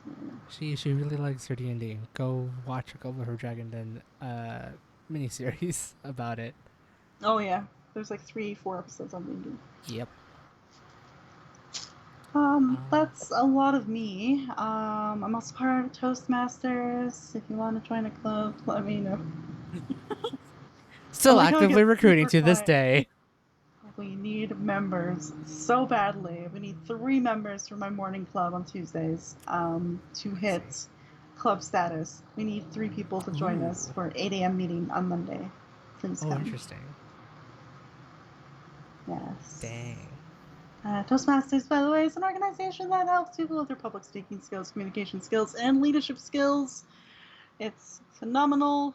Really lovely group of people who are all in the same boat of, like, how do we not be awkward? So it's a really great place to just go and be awkward and be celebrated for being awkward. So yeah, there you go. Ding, I mean, like, who isn't awkward here on either Twitch chat or on the YouTube? And well, if you want to Life. improve your communication skills, yeah, go message her. Message me. I will guide you into my realm of amazingness. Yeah. That is Toastmasters, amongst many other things. Yes. Yeah, that's all my shit. Do the Alright, yeah. thing. I work really hard on all of it, and yeah, I She think I does. deserve some love somewhere from this universe. Oh yeah, definitely. I like, come on. I know it's 2021. I know some things have been good, many things have been bad, but at least let's play the cards right for her, for me, for many of us. Like, come on now, get those cards right. We still got a little bit left. And Right. also, if you see me shaking my camera, no, it's not earthquake. It's just how it's perched. It's like it's very sensitive to me moving shit. So, Precarious. I do. Yeah, no, thank you so much, Dragon, for being the amazing guest for this week, amongst many other weeks. But no, for definitely for this week, and then had a fun time tangenting for a whole hour, 30 minutes at the start. Yeah, we went places on that one. We definitely did. I have no idea how I'm gonna title this because that first hour and 30 minutes were something, all right. And then I actually talk about our whole shit for the last hour or so, really. Yeah, it should just be like a walk down nostalgia lane or something like that. Cause I'm yeah, thinking of doing that. Yeah, that's probably would be. It's just gonna be hilarious to for them to like watch that. It's like, ooh, what a nice title, and then suddenly talk about 9/11 for the first 20 minutes. We're great people. so I'm very excited for tomorrow. One quick update. I gotta share this. Oh yeah, I'm part you of should. Toastmasters for almost a year. It's so exciting that I finally get to meet these people in fucking person tomorrow for the first time ever. Because we did join Toastmasters during the pandemic, which was all Yep. online only. However, Yep. now it's finally happening that you guys are finally Oh my god. meeting up.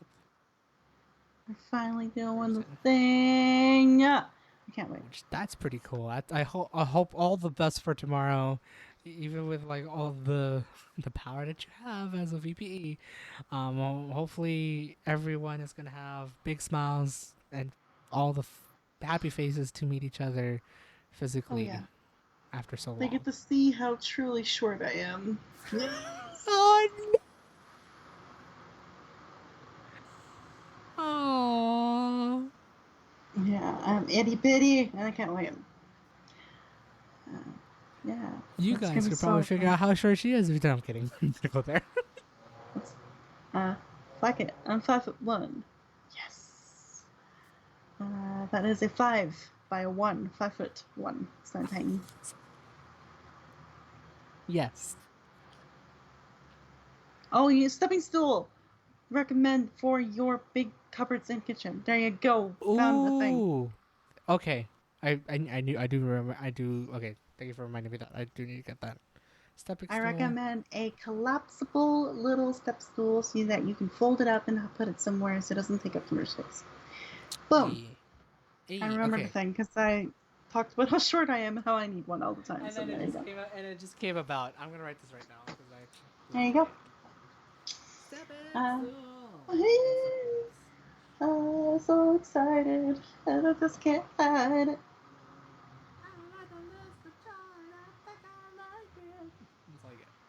And that's our 10 seconds. Ladies and gentlemen, take care and have a lovely night. Bye bye. Yeah, pretty much. Again, thank you so much, Dragon. Follow our links. All our links are right there or down below.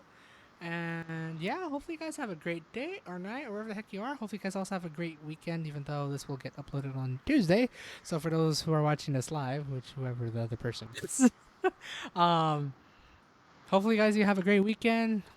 Stay safe out there, get vaccinated, all that fun stuff. Wear your mask. And yeah, have a great time. We'll see you guys, whatever the next video would be. There's gonna be one more Truck and Talk Thursday coming out.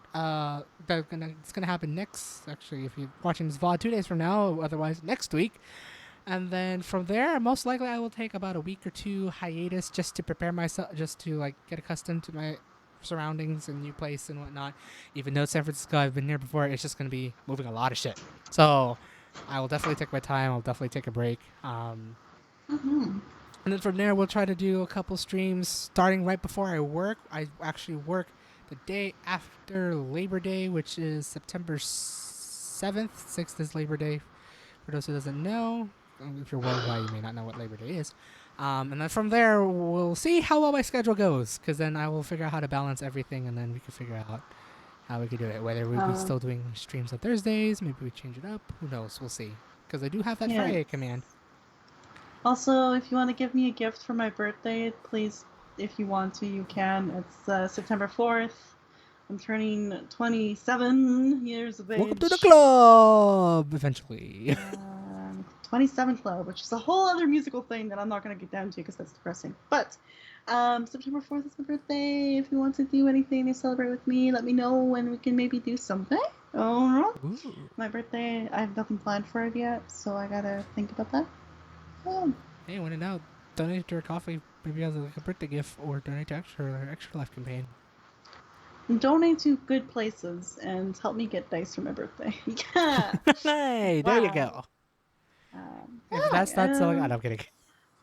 It's a thing. I'm getting older. I don't know what you do when you get older. I don't know. I'm there. Cake that day, so I don't care. I'll buy cake too to celebrate it on. Let's do it like that. Cake. Both buy cake. Yeah. Because we've been really rambling and stretching this on though for a bit, so. Great. Yeah. Bye. See you guys next time. That's Dragon over there. He already said bye. This is Bad Whites. See ya. Bye.